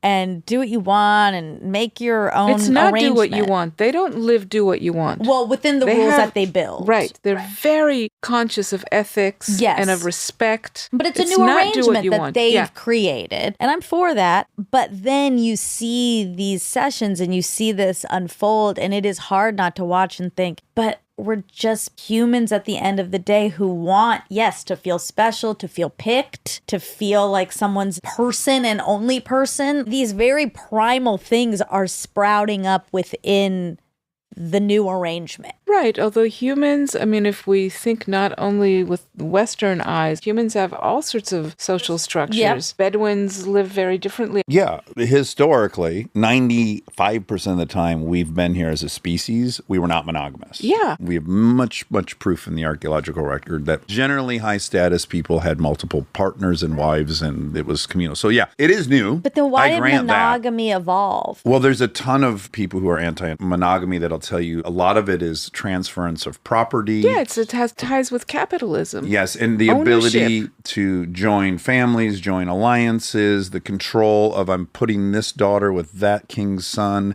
the Catholic Church. Okay, so maybe I shouldn't say why did monogamy evolve? Why did jealousy within these constructs evolve? If we didn't even really... Then we get into another thing that we don't have anymore is a really clearly defined hierarchical order of the group we're in, which would have been 100 members. So all this anxiety we have about where we are on the status ladder would have been assigned and defined. You actually wouldn't have spent much time thinking about it. You would have said, oh, I'm gamma in this situation. There's no aspiring to higher. I'm here. So in a bizarre way, like things were much more defined. But here in this individual, you could be the highest status person in America in 10 years. You could be the lowest status. We don't know. And then we look for all these symbols to alleviate our anxiety about that hierarchical status, and some of those involve a single partner and the most desired and all these different things. So I definitely think it's cultural. I don't think it's primitive or biological. Agree. It's complicated, and that's why they're very devoted to study relational dynamics. People who live in these alternative arrangements, they put so much work into how to relate. Yes. It's so much work. Yeah, people think it's just an easy way out. It's no, hard. No. Yeah. It's way more work than like a couple. Yeah, the one in particular on the show this season, I'm looking at it, I'm like, oh my God, it's 2 wives is what it is. It's hard enough to just be with one person, and you're just doubling that. It's a lot of emotional labor. Yes. I guess I want to end with the thing that I think is the biggest gift of the show, at least for us and a lot of other couples I know that watch it. It is so comforting to see that it is hard, that it's not a fairy tale, that it's a lot of work, it's a lot of communication, it's a lot of thoughtfulness of where you're trying to go. You won't just get there. The simple fact that every single patient you've had on the show, one person wants more sex and one wants less. I mean, that's almost universal in a couple. Totally. That's comforting. Yeah. You just minimally you go like, all oh yeah, different. This is normal. They're all different. Radically different and all the same thing. That's the comfort of AA, is like, I'm not alone. Knowing you're not alone is so deeply comforting. And I think you really put on display how much you can tackle these things. Your hopefulness is really quite infectious. I think that's my summation of why. Well, as a single person, I'll say I watch it and I think, whoa. Maybe not. Maybe it is still hopeful. It's like, maybe this is fine, my situation. Because you always want what you don't have. You're walking around feeling like, I'm missing this piece. And that's the reality of it, being in a couple. It's work. Yes. Okay, I have one last personal question for you. which is spending your days in your emotional energy wading through all of this. How has that impacted your own life in partnering? My life and partnering. Meaning, in your personal life, does it have an impact on for you partnering up with somebody? Well, let me first talk about life in general. Okay. I have a close friend. He's actually in the peer group, Ayal, and we often talk about what does it mean like to be living day in, day out as an analyst. Yeah. In certain ways, it's like an incredible profession. I learn something every day. I love the people I work with. I feel so lucky to be doing what I'm doing. I get to care about people, to develop trust. To be trusted is one of the most beautiful feelings. It's beautiful for people to give me their trust and to show up for that. It's an incredible thing. But it's also really heavy. I carry within me a lot of difficult stories, a lot of pain. You're a cop in a way. Yeah. Who that sees it so all. much. Luckily, I see other things than what cops see. But an inordinate amount that a human's probably not designed to observe. It's hard. And I guess if I applied that to relationships, it's a mixed thing. I know a lot about human relationships and I know a lot about myself in human relationships, so I can be very wise in certain ways. But I think I've developed, and I think a lot of analysts are like that, I've developed a certain kind of remove that is probably not easy for people who are romantically close to me and not easy for friends. There's a certain level of like, I've seen it all. Yeah. I know. Right. Yeah. Been I there, know done how that. this is going to play out. I'll add, there's the housekeeper who doesn't clean their own house. I was a car prepper for 14 years and I had the dirtiest car in the world. I'm not going to wash my car after Yeah. I've been washing cars. So I can imagine also a little bit of a fatigue. It's all day and then you walk in your kitchen and you're like, oh, fuck, and now I got to do this for me now. I know. Yeah, there's some of that. But I think the remove is probably that's what Ayala and I often talk about. Whoever's really in our lives and close to us have to suffer that. Yeah. Well, Orna, this has been Oh, so man. We've been- wonderful. For me too, really. You guys are awesome. Oh, thank You're you. awesome. Really, really awesome. Yeah, talk about privilege, like to fall in love with someone on TV and then actually get to Yay. sit with them. Yeah, and it was then a joke swap at first. We were pheromones. like, "Do you think we could ever have Orna on the show?" Yes. So this is a huge for So us. yeah, it's really Yeah, cool. very, very Thank exciting. you. I love the show so much. Monica loves the show so much. The new season is out on the 31st. Do you know where it streams now? I'm a little confused by that. It used to be on Showtime, but they don't It's have an app on anymore. Showtime, which is now Paramount Plus. Oh, okay, great. It's on Paramount Plus. Not the new season, but they're showing other seasons on other platforms. I think on Hulu or something. MTV Oh, and okay. It's on some airplanes. I know a lot of people Definitely on have it's on seen That's it how on I airplanes. discovered it. I know. Shout out to our friend Jedediah Jenkins. We were interviewing him and he proselytized about how we have to be watching couples therapy. And then Yeah. ironically, I was on a flight 3 days later. I'm scrolling through. I'm like, oh, there's that thing. Watch 2. Got to my hotel room. Okay. Must Yeah. find out what's Oh going to my- happen. Once you start, there is no stopping. Cannot recommend it enough. It's It's so incredible. comforting, whether you're in a relationship or not, but I find it enormously comforting. I hope we get to do this again. me Yeah. too. Nico, great job. Nico's here for the listener. If you do watch Couples Therapy and you know about Nico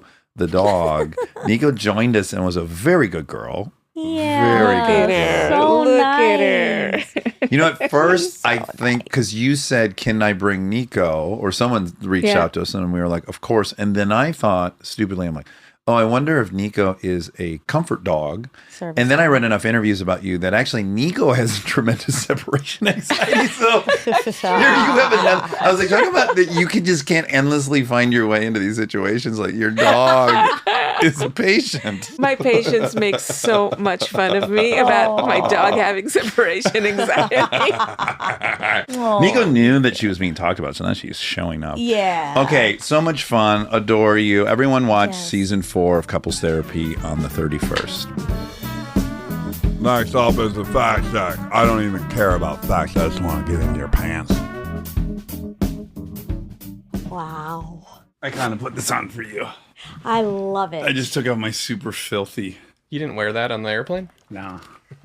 Lincoln was wearing hers, so we got plenty of You were rapping. attention. Yeah. Oh, you were recording here last. Probably. I can always tell with your headset volume. Yeah. Yeah, my long sleeve T-shirt that I've been in for 25 hours Yeah. was so filthy, so I had to quickly Stains? put on stains everywhere. that kind of off-white color. Not a great choice for an airplane ride. And then I quickly grabbed a shirt and I thought, God, I'm wearing my Taylor Swift shirt for you. Wow, I love it. I don't have that one. I don't have it in black. Oh, what, you have it in white? Yeah. I do too. How many? Oh my God. Okay. First of all, before you reveal too much, remember we aren't editing. Yeah. Oh, right.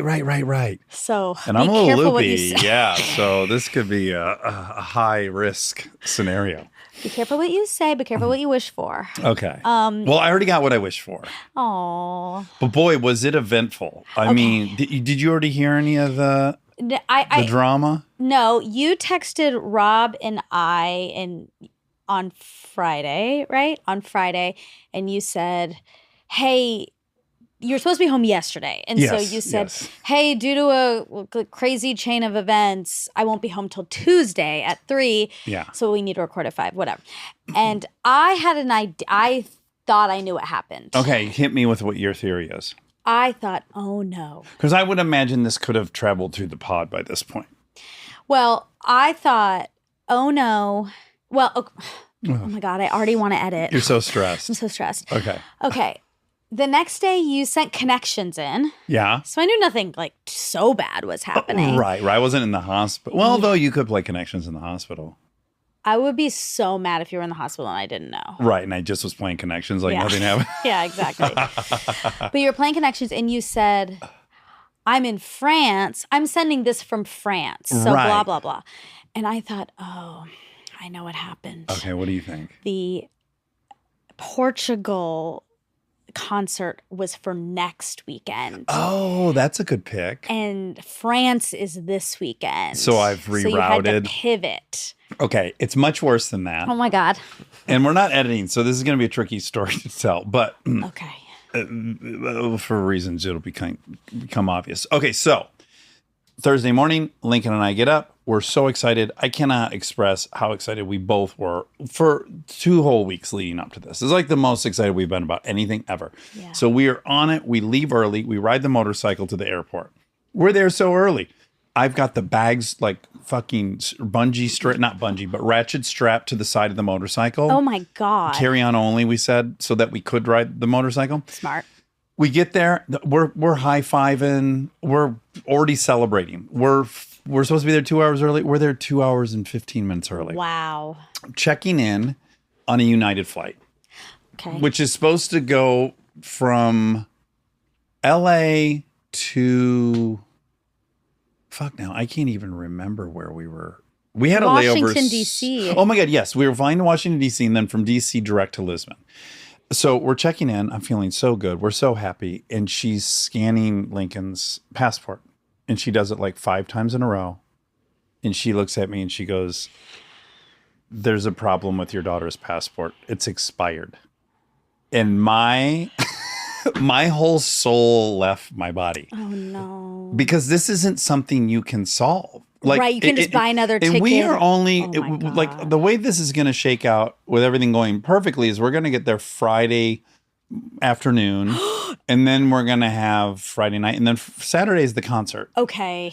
It's 11:35 at the, I don't even know what time it is. And Lincoln immediately starts crying, as you'd expect, because this isn't like this isn't Disneyland. It's not Disney, and there's nothing to replace it with. I have this immediate thought of like, oh, what now? What do we do? How do we salvage this? There's no salvaging it because it's Taylor Swift. Yeah, and it's Saturday, and like there wasn't a bunch of other flights even in the best case scenario. Yeah, and we don't have a passport. So I immediately call like everyone I know that might know someone that has like a fixer. Yeah. And also trying to act like to Lincoln that we're going to solve this. Oh, you are? Okay. And in my mind, we're not going to solve this. Oh, like this, you were like, it's done. Because how am I going to get a passport? I know. In the next few hours, then return and hope there's a flight that night that gets us in it. Was there So- a Sunday show also? You could like maybe try to get tickets for No, there's no Sunday show. Oh! It's Saturday. That's it. Saturday or bus? Yes, and like so many things are going through my mind. It's like, no. this isn't going to work, but I'm going to act like we're going to just keep trying. And also, what would be a backup plan? So I'm also like filing through. Do we go to Orlando? No, again, nothing's gonna. What we're gonna do, and I know we're gonna drive home and have the worst weekend of our life because we're so excited. So, oh my God. I basically get on the phone with a fixer. The fixer says, I can pull a bunch of strings. It's so much money, and I can get you an appointment at 10 a.m. on Friday. That's the earliest. And I'm like, that is not going to help. And he's like, that's all that can be done. And I'm like, goodbye. I go, let's go, Lincoln. I strap the luggage back to the motorcycle. We then race to the Federal Building on Wilshire. In like kind of Santa Monica? In yes, Wilshire I guess in not the 405. that far from the airport. Okay. But a mess. It's like traffic city. Like we get up there, we walk in. Well, we don't walk in. You're not allowed to walk in there. Okay. All right. This is part of the story that's going to get dicey. The fixer part wasn't already dicey. Well, it didn't work. It didn't work. It didn't work. Whatever. This is the reality. We get up there. I don't want to get anyone in trouble. Do you know? Oh, okay. Bottom line, let's just say this. A complete miracle happened. I was able to enter there, but you need both parents. You can't get a passport for your kid without both parents because that could be a parent like stealing the kid. So I am like calling Kristen. She won't answer. I text her. This is kind of emergency. You really Anna? need to answer. Luckily, she then FaceTimed me. Okay. I go, you need to get to the Federal Building right now and get her birth certificate from home, which I don't even know if we know where that's at, right? Ew. God bless Kristen. I don't know how she was in a rehearsal for Reefer Madness in a theater. And she in Hollywood, and she squealed up to the Federal Building like 24 minutes later. Wow! With the birth certificate. Oh my God! Long story short, we walk out of there at 3 p.m. with a fucking passport. And now I'm like, how do we get to? I find a flight. Yeah. That leaves at 7 p.m. that goes to London. That then goes to Paris. That then goes to Lisbon. That was the France. Wow. So now we have like 4+ hours in the airport. We got there at 11. The flight's at 7. We had this trip to the Federal Building, but it's a long day. Yeah. Now, a really nice icing cherry on the cake was we're checking in and I hear Lincoln go, "Hi, Lauren." I look behind me. Lauren Graham's checking in for a flight. I'm like, oh my God. I'm like, you're not going to believe it. Where are you going? I go, no, you're not going to believe this. We didn't have a passport. I go through the whole story. So we hung out with Lauren and Sam Pancake for 2 of the hours, which was really, really fun. What's Sam Pancake? Sam Pancake's a great actor and one of Lauren's best friends. And he's super funny and wonderful. Oh. And they were going to Scotland together or something. Oh, fun. So, whatever, we kill another 3 hours in the airport and then we fly to London, then we fly to Paris, then we fly to Lisbon, and we get in at basically 1 a.m. on Friday night.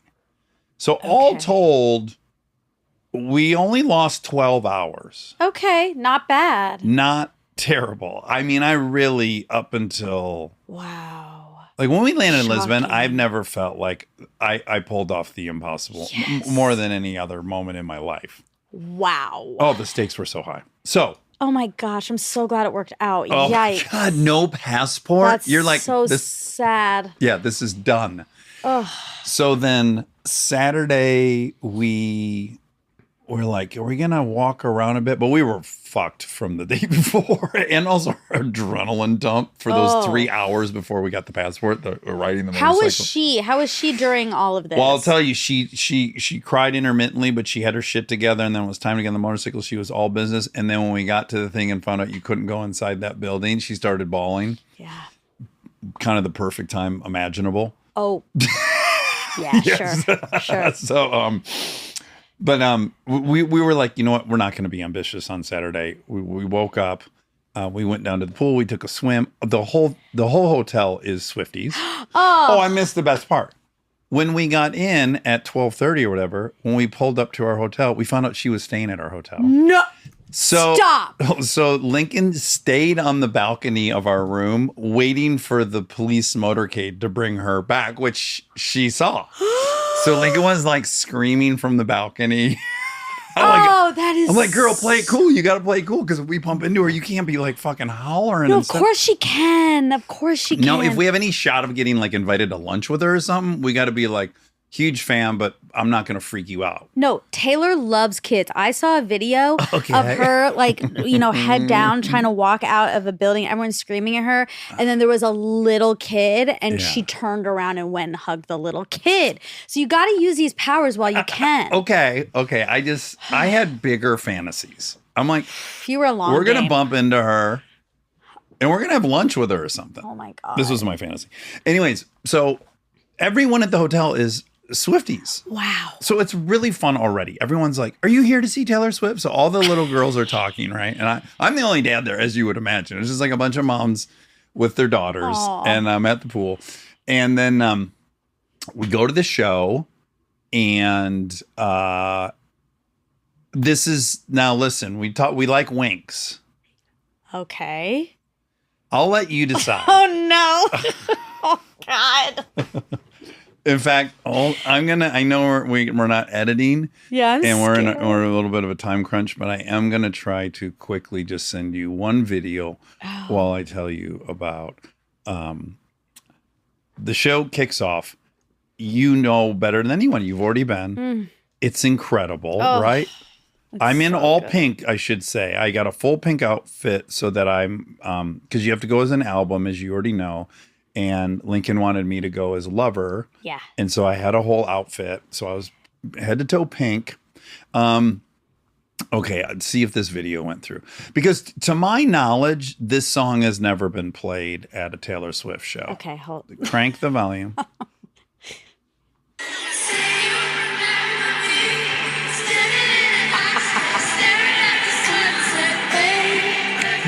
Rosy cheeks. Wildest dreams.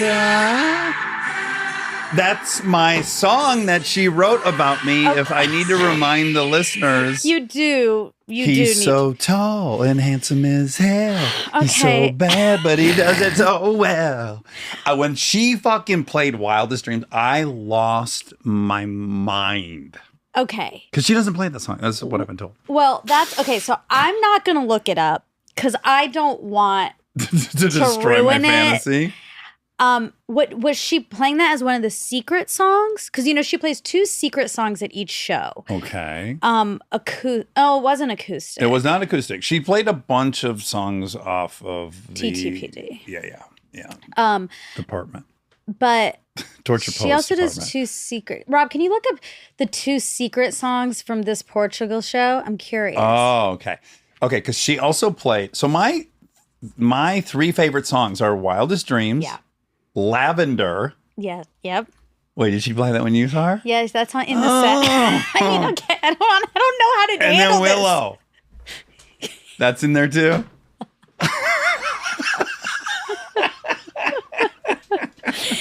Yeah, Lavender Haze. Yes. Okay. So, But I got to set up just really quickly. Okay. Of course, my joke for 2 months has been that she's going to play Wildest. Because I tell my children that she wrote this song about me. I know. This is like a long-standing thing that Taylor Swift joke. has written a song about your dad. Yeah.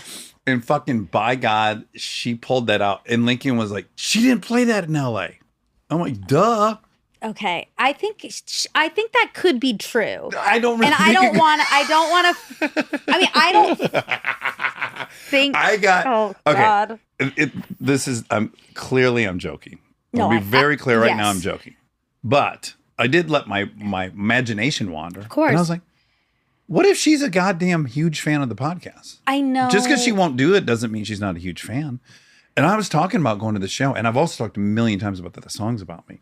I don't really think that happened, but I let myself, for like 1% of my brain, fantasize that was what was happening, and that she loves winking too, like Wina. Yeah, wine has been. People winking. love to wink. This is my conclusion. People do love to wink. I have a feeling if she was a fan, it would have got to us, even if she didn't want to come on the show. She's not a fan. I don't really think that. I mean, maybe one day.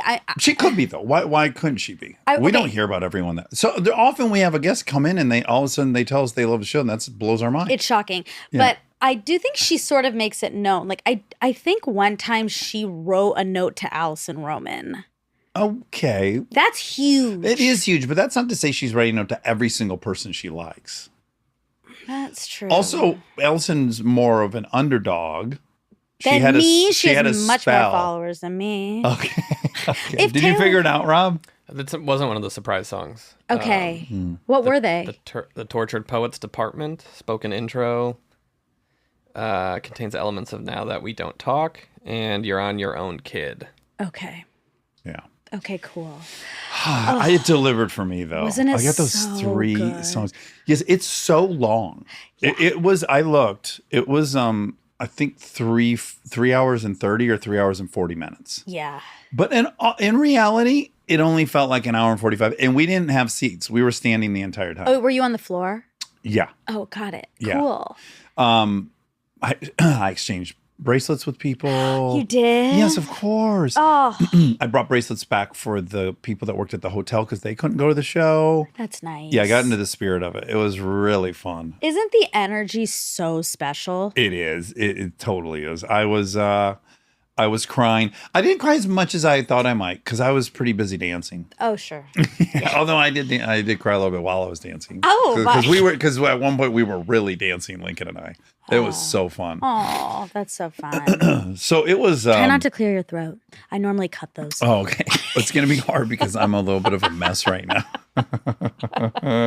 Okay, so I'll just speed through the rest.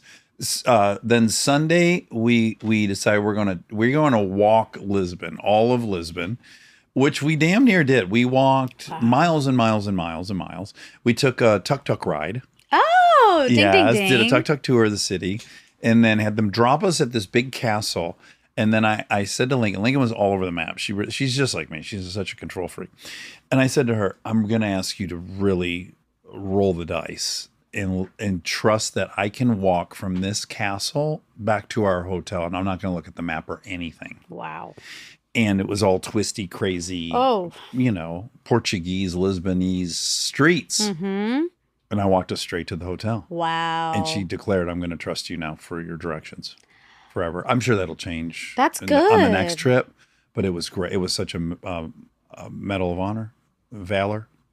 What Band of Honor. We walked. I was so proud of her because she's 11. Yeah. But she walked the entire time. She walked. I bet we walked 10 miles, 12 miles. Yeah. Did you guys eat anything yummy? McDonald's that night. That was her big reward. You know what's funny is, of course, you don't want to take your kids to McDonald's because you're in another country and you want to try something fun. But then I was remembering when I went to Germany with my mom in high school, all I wanted to do is eat at fucking McDonald's. I wanted to do so bad. She let me once, but it was a battle. And I'm like, I'm going to do it. We're going to eat at McDonald's. It's the nicest McDonald's I've ever been to in my life. Do they have Portuguese items? Not that I noticed. Okay. No, it was Regular pretty McNuggets. standard McDonald's fare. Okay. And then Monday, we'd already walked the city. We were like, oh, let's go explore this park. So we explored the park. And then I was like, I really want to ride a moped around this city, a scooter. And she's like, look it up, see if there is one. There was one like 0.1 miles away. We walk into this place, Eurocar. They've got like 20 motorcycles you can rent. Cool. 10 minutes later, we're driving away. They got helmets. And then we ripped through Lisbon all day on a motorcycle. Nice. A scooter, like a Vespa? 250. Like it went pretty fast. Nice. Yeah. So scootered all day yesterday and then had to wake up at 3 a.m. Oof. to get in the car at 4 to be at the airport for our 6 a.m. flight to Germany and then 3-hour layover. All that to say, I got up at 3. Sure. Which is 3 yesterday? Which it was 6 p.m. yesterday. Got it. Yeah. Rob, did you get us a Best Boy statue? They sent another one. They sent us a second one because they heard our shout out. Oh, that's so cute. Good eye. Well, of course I lost you at the motor scooter. Oh. Your eyes started wandering. And you're realizing there was the new items in the attic. I'm like, what is she looking at? Well, they started talking about the CCs. Ooh. That was probably where you went. You went a wandering. I don't know about that. All right. Well, that's so fun. Yes, it was special. Incredible, really special. I'm glad you made it there. Unreal. I mean, that's the most adrenaline I've had in some time. That's I think it took a year and a half off my life, which I think is worth it. It's a good trade. I think it's worth it because it was with your daughter, but I also don't like you saying that because I have death on the mind because of 6 Feet Under. You've continued on. I've continued on. Because the last fact check, you were like, I remember why I stopped watching it because of all the death. Yes, but which made me fearful that you were then gonna bail out. No, I'm. What? It sounded like you burped. No. Oh, I got scared. Did I? I might have. I just had a big chug of Diet You did have Coke. a big drink. Yeah. A big slurp. Anywho, so yeah, I am on season 2 now, and something really bad happened. What? I found out a spoiler. Oh, yeah. And I'm sure. It's like the most famous ending of a TV show. Well, is that what it was? Kind of. So in the Flightless Bird episode, we play scenes of our favorite episodes. And so David's episode is that finale. And he shows it, but I hadn't seen it yet, so it didn't matter. It didn't spoil anything. Okay. I just was like, oh, this does seem sad or whatever. But it didn't bother me. But then I was editing that episode, and I decided to go back and watch it again. Oh. The scene. Okay. And then that Turns viewing. out there's a huge spoiler in that. Yeah. I haven't even seen it. I haven't seen the last season. I think I watched the first 3 seasons. Got it. But I do know what happened. I think most people know what happened. Well, I don't want to spoil it for anyone. Okay, yeah. Who's just starting it. Yeah.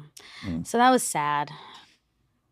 Oh, last thing. I watched The Bookie on the flight home. Sebastian's show. Yeah. I love it. Great. It's fantastic. Nice. Yeah, I can't wait to see the next season. Yeah, he's filming the 2nd season right now. I think so. Yeah. Cool. I was delighted. Love that. What time do you think you're going to go to bed? What's your plan? Well, we have 2 tomorrow, 2 guests tomorrow. Mm-hmm. So, yeah, I have a little bit of anxiety that I'm so upside down. Because right as we we semi got adjusted there where like we woke up at 8:30 and it felt kind of normal to immediately then wake up at 3, which didn't match anything. So now we're waking up at 7 p.m. last night. Yeah. Ew. Here in America land. Yeah. So I'm like, fuck, now we're flipping it completely upside down. So I'm hopeful that my dream is that I can go to bed at 8 p.m. and sleep till 7 a.m. till I take the kids to school. If I can somehow manage to get 11 hours, I feel like I'll be good. That would be But great. I'm a little anxious that my clock has adjusted to that other place. I think you can do it. Okay. I appreciate your optimism. Okay. There's not very many facts, which is good because we'll keep it short so you can go to bed. But this is for Orna. What a joy to meet Orna. Oh my God. We have been wanting it for so long. We willed it. She's better in real life, which I was nervous. She's so comfortable in her practice. Mm-hmm. And you get to see such a privileged side of her. Yeah. Right? That only her patients would. So I don't know, but in person, it way over delivered for me.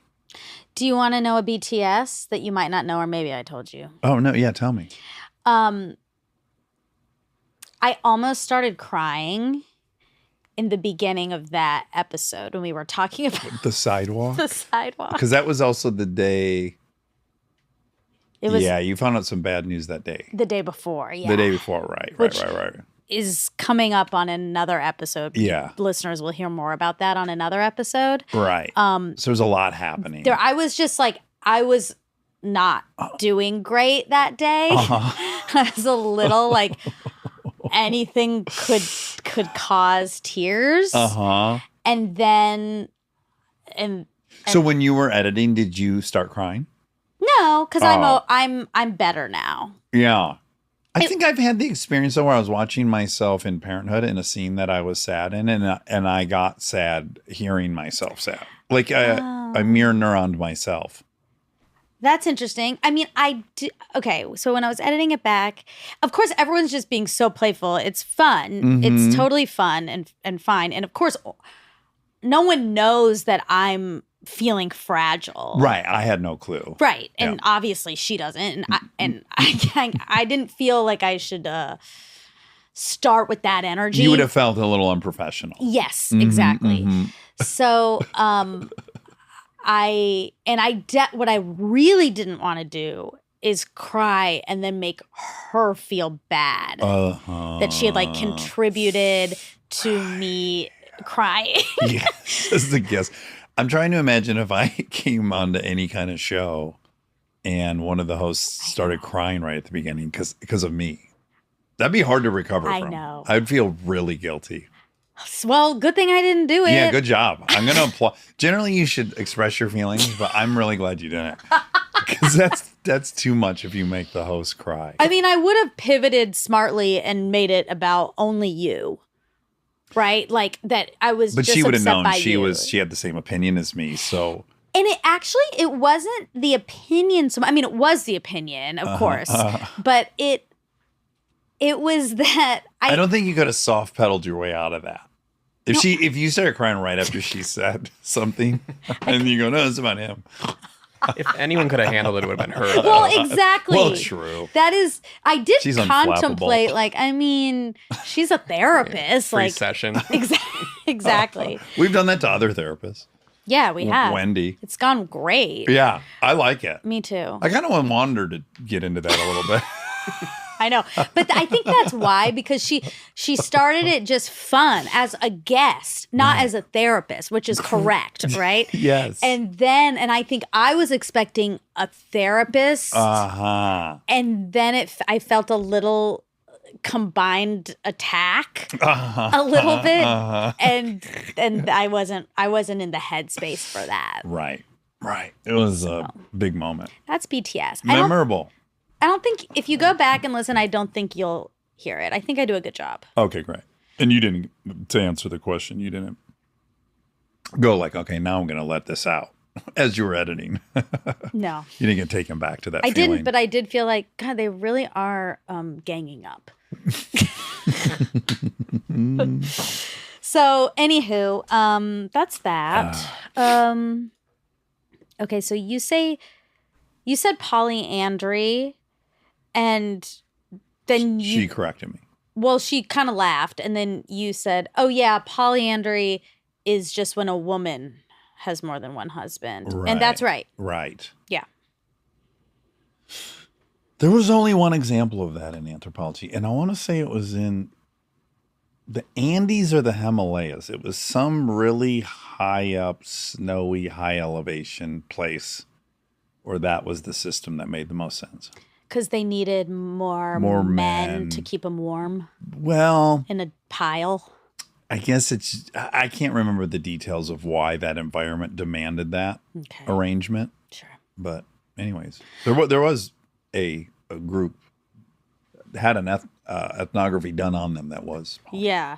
Well, there's a Pew Research about polygamy in the world, and it's mostly confined to a few regions.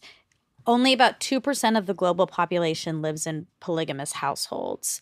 And in the vast majority of countries, that share is under 0.5%. So it's most often found in sub-Saharan Africa. Okay. West and Central Africa, including the dudes in the Middle East have a lot of wives. Yep. Yeah, they got many wives. Burkina Faso, Mali, Nigeria. In these countries, polygamy is legal, at least to some extent. Muslims in Africa are more likely than Christians to live in this type of arrangement. Many of the countries that permit polygamy have Muslim majorities, and the practice is rare in many of them. Fewer than 1% of Muslim men live with more than one spouse in Afghanistan, Pakistan, Bangladesh, Iran, and Egypt. All countries. What about Saudi Arabia? Polygamy is also legal in Saudi Arabia, Qatar, and the United Arab Emirates.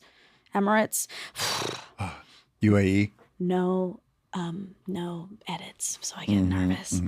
But these were not included in the study due to data limitations. Okay. It says the Jewish Torah and Christian Old Testament refer to several instances of accepted plural marriages, including by Abraham, Jacob, and David. Anywho, okay. 1 in 5, this is interesting. 1 in 5 U.S. adults believe that polygamy is morally acceptable. 1 in 5. Yet only practiced by 0.5. It says the share has almost tripled since the question was first asked in 2003. But it's still among the least accepted behaviors. Interesting. Very. She mentioned the Bedouin people, and yes, they live in polygamous society with the patriarchal system. Okay. But there was some really specific nomenclature she hit me with. That the actual group on the, because I think I called them a throuple. Which was a no-no. So did I, and that was wrong. Yeah. And then the word is polycule. You misheard it as polycule. Okay, polycule. C-U-L-E. Oh. Well, P-O-L-Y-C-U-L-E. Right. What if I thought that's how you spell polycule? The poly silent. The poly silent. But yeah, so that's because a throuple's real, but that's when everyone's in a relationship. Right, in an exclusive relationship to those 3 people. I think. Yeah, the polycule, they were cule. Very cool. They were no edits. they were free to mess about as much as they wanted in any direction. They had other partners outside of the polycule. That's right. Yeah. Guys, watch this show. Oh baby.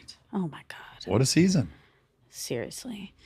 Okay, Eric Lander, you mentioned, I thought you said Broad Institute, but I think you said Broad Institute, which is correct. But I misheard it. But spelled weirdly. B-R-O-A-D, I think. Okay. Maybe that's not too silent poly. Poly silent on that. That's how it's spelled. Okay, great. Okay. Let's see here. Attachment theory. We talk about attachment theory for a second. That's fun. Yeah. Well, you tell me what you think your theory, your attachment is, okay? Oh, are you going to give me a list? Mm-hmm. Oh, great. Secure attachment. A toddler who is securely attached to his or her parent or other familiar caregiver will explore freely while the caregiver is present, typically engages with strangers, and is often visibly upset when the caregiver departs and is generally happy to see the caregiver return. The extent of exploration and of distress are affected, however, by the child's temperamental makeup and by situational factors as well as by attachment status. A child's attachment is largely influenced by their primary caregiver's sensitivity to their needs. Parents who consistently or almost always respond to their child's needs will create securely attached children. Such children are certain that their parents will be responsive to their needs and communications. Securely attached children are best able to explore when they have the knowledge of a secure base to return to in times of need. Oh, God. I'm so stressed out. Normally, I would have cut half of this. Okay, I think that was pretty good. I feel attached. Was that what you were asking? There's secure attachment. Oh, okay. There's anxious ambivalent attachment. Yeah, I There's think anxious avoidant and dismissive avoidant. Okay, I think I'm going to go with secure. There's also disorganized and disoriented. Oh. I think I have anxious. You're anxious. Anxious attachment. Oh, okay. Did your mom work when you were a baby? Yeah. Okay. My mom, I had the luxury of pros and cons. She didn't work. Right. Until I was 3. So I had her attention all day long. Although I was colicky and she wanted to kill me for the first year. She gave you an corn opiate. syrup. Well, Caro syrup for nourishment. And then an opiate to to get me to shut the fuck up. That was adorable. She was in here and she remembered the name of it, but she didn't really ever explore what it was. Right. Remember when we looked it up? It was like, oh, it's just an eyedropper full of opium. Oh no. Oh my gosh. Also, it's impressive that your height. I often think that I probably was destined to be like 6'5" or something. Yeah. So the as first tall as Max. Oh, shut up. How dare you? Talking about being ganged up on. Yeah. What were we talking about? Anxious attachment. Oh, yeah. But I wandered around and I talked to adults and stuff. Right. I explored. Yeah, a child with an anxious, ambivalent pattern of attachment will typically explore little in the strange situation and is often wary of strangers, even when the parent is present. When the caregiver departs, the child is often highly distressed, showing behaviors such as crying or screaming. The child is generally ambivalent when the caregiver returns. Huh, that's interesting. Yeah. Well, that's what Gabor was. He was ambivalent when he was reunited with his mom. Right. This will sound apocryphal, and I can only tell you what I've been told my whole life. So we lived in the country, and I would play in my sandbox most of the day with my Tonka trucks, and we had a German Shepherd named Dog.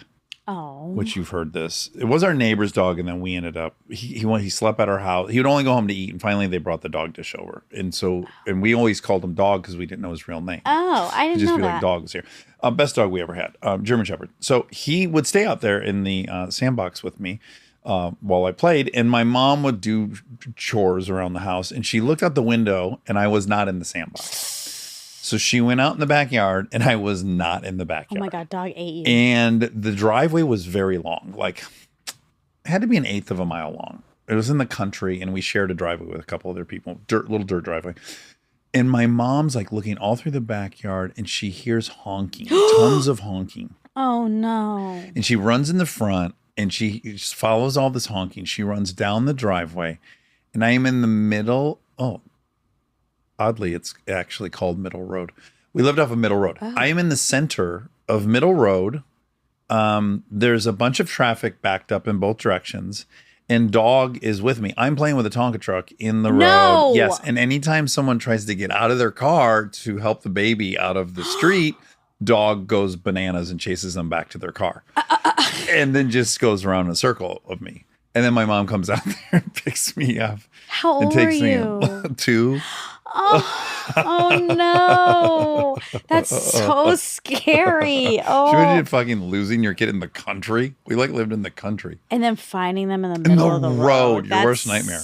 That is my worst nightmare. Yeah. By the way, it must have taken me, I don't know how much she's claiming she looked out the window. That would have taken you It an would take me hour. so long to get from the backyard down to this And you road. probably forgot your truck and had to go back and get it and then walk back Maybe over. Dog carried me. Or maybe you rode him like a horse. Maybe he took me down there. Oh. What a good dog, though, right? Yeah. Sweet dog. We love the dog. Ding, ding, ding. What? I almost called her Wina. Orna brought her dog. Oh my God, that's the most important thing. Nico. Were we talking about it in the episode at all? Yes. That's. I mean, other than Mac, that might be my second favorite dog I've ever met. That's my favorite dog. It was a person. I know, and it was really chill, and it smelled good. And smiled a lot. Yeah, I know, and it was so She would fluffy. just smile up a storm if you pet her. And remember, she had a anxious attachment. Yes, she has. Yes. She has separation anxiety. Yeah, there wasn't a firm attachment somehow. She was really cute. If I found that dog, I would have You'd a dog. be a dog owner. Yeah. Now, okay. I think anyone would. I mean, that dog was really something. Yeah, you'd have to really hate dogs. Yeah. Not to want that dog, Nico. I didn't know you had how many dogs did you have? I had that dog. And then my dad, when I was in about 5th grade, got married for a year or so. And he bought a house, and I think he was going to do the whole thing. Sure. And he bought a Newfoundland. Oh, you like those? Yeah, because of this dog. Oh. His name was McKeever. And McKeever was the cheapest dog from this litter because, by the way, the stepmom wanted a Newfoundland for whatever reason. She Got it. had some affinity for Newfoundland. They had picture books in their house in Traverse City of Newfoundlands. Anyways, this one was cheapest because he had what they told us was the mom sat on his tail when he was a puppy. So he didn't have a tail. And he was so fluffy. I would walk him in my dad's neighborhood and all the little kids thought we had a bear. Everyone in the neighborhood thought we had an actual bear. Cute. Oh, he looked so much like a bear. But yeah, the dog was not well taken care of while we were not there on every other weekend. No. Yeah. Okay, let's So I have keep I have a talking. real sad spot in my heart for Newfies. McKeevers. Very much McKeever. And then that makes me love Newfies. They're so sweet, Really? those dogs. Yeah. They're really big, aren't they? Huge. Oh yeah, bear. You said. Yeah. Bear's He was 160 pounds. And their job, you know how the St. Bernards would find alpiners and bring them brandy. They had a little thing of brandy around their neck and they would lay on them. Do you know this? That's what St. Bernards are. They're avalanche dogs. They would rescue people that were stranded while out in the... Rob, who sent that? Who sent? Oh my God. Oh, that was kind of really good. I fell for it. Just us monuments. Newfoundlands are the water version of that. Got it. So they would swim out when there were shipwrecks, and men would put their arms around those Newfoundlands, and they would swim them all the way to shore. That could be a good dog for me since my swimming is not you'd be great. free to drown all you want. Wow. Yes. Okay, I'll consider. Although the St. Bernard does have booze around its neck. So I like that. you got to pick. I'm pretty capable of getting my own booze, though. Well, it would be nice, though, if your dog brought you booze. It would be. Yeah. It would be nice. You need booze way more than you need rescuing from drowning. That's a certainty. For now, yeah. Yeah. That's true. Maybe as you age, you'll switch to a new thing. Okay, so that was that. Dogs. Nico. Nico, love Nico. Really, really cute dog. I did look up. There are multiple theories about why humans have become monogamous. And one that is interesting is that men. Okay, I'm going to read this. Okay. I'm going to try to read this. Okay. The brains of infants, humans, were larger than previous generations and required more attention and lactation from their mothers, resulting in females being less readily available to mate again after giving birth. Males in the group are basically sitting around waiting to mate with the female. It would therefore pay for the man to kill the infant so he can mate with the female. As the fathers would want their offspring to survive, they would nurture and protect them as necessary by pairing up. A different man would come in. This is what lions do. When a lion don't look at the statue. I won't. I'm ready to listen. Okay. When a lion overthrows a pride and becomes the new alpha, the first thing he does is kill all the kittens in the litter. Yeah. So that all the chicks will go into estrus. Okay. And so it is believed that happened when invaders came into, human villages and whatnot, that they would also want to get everyone pregnant as quick as possible. But a dad would never kill his own offspring to get the mother to go back into estrus. That defeats the whole purpose. I know. Then you're still killing offspring. Yeah, so I think they're referring to like competing males would be incentivized to do that. Maybe. I don't really believe it anyway. Yeah. There's like a health theory. Okay. Reducing like diseases spreading. Where did all these come from? Any of these? This is from CNN Health. CNN Health. Okay. Well, in anthro, we learned it was just an economic system. Right. And so as economies changed, people went to single family dwellings. Yeah. There's all these many property ownership, passing of property. Yeah. Yeah. I mean, I'm sure it's a combo of so many things. Yeah. Because I think health must play some, or maybe not health, but something deeper has to be playing some sort of part in this. Because I feel like we would just not care that much. I mean, I guess a lot of people don't care that much. Well, but even in ones that were polygamist, there was a very rigid system in place. Like that, a male got access to many other females, but the lower ranking males didn't have families. Yeah. So it wasn't like willy nilly. Yeah. It was very controlled, even though it seemingly is like just go hook up with people. Even when it was polygamy, I don't think it was just go hook up with people. Yeah. Well, I just looked up, is infidelity common in Europe? Denmark, close to 46% of people admit to sleeping with someone else outside of the marriage. Okay. Infidelity is relatively common in Europe. Oh, infidelity rates by country 2024 World Population Review. There are several countries in which cheating is relatively common.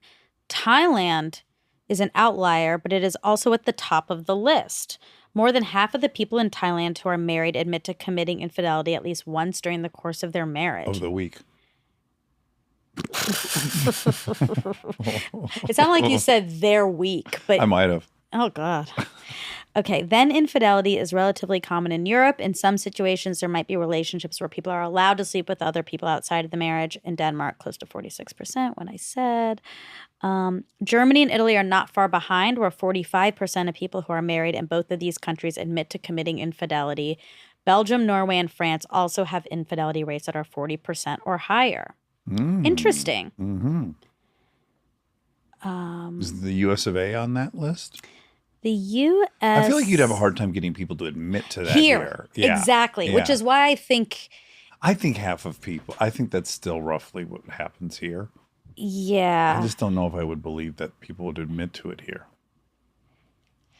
Yeah, this is kind of a tricky chart.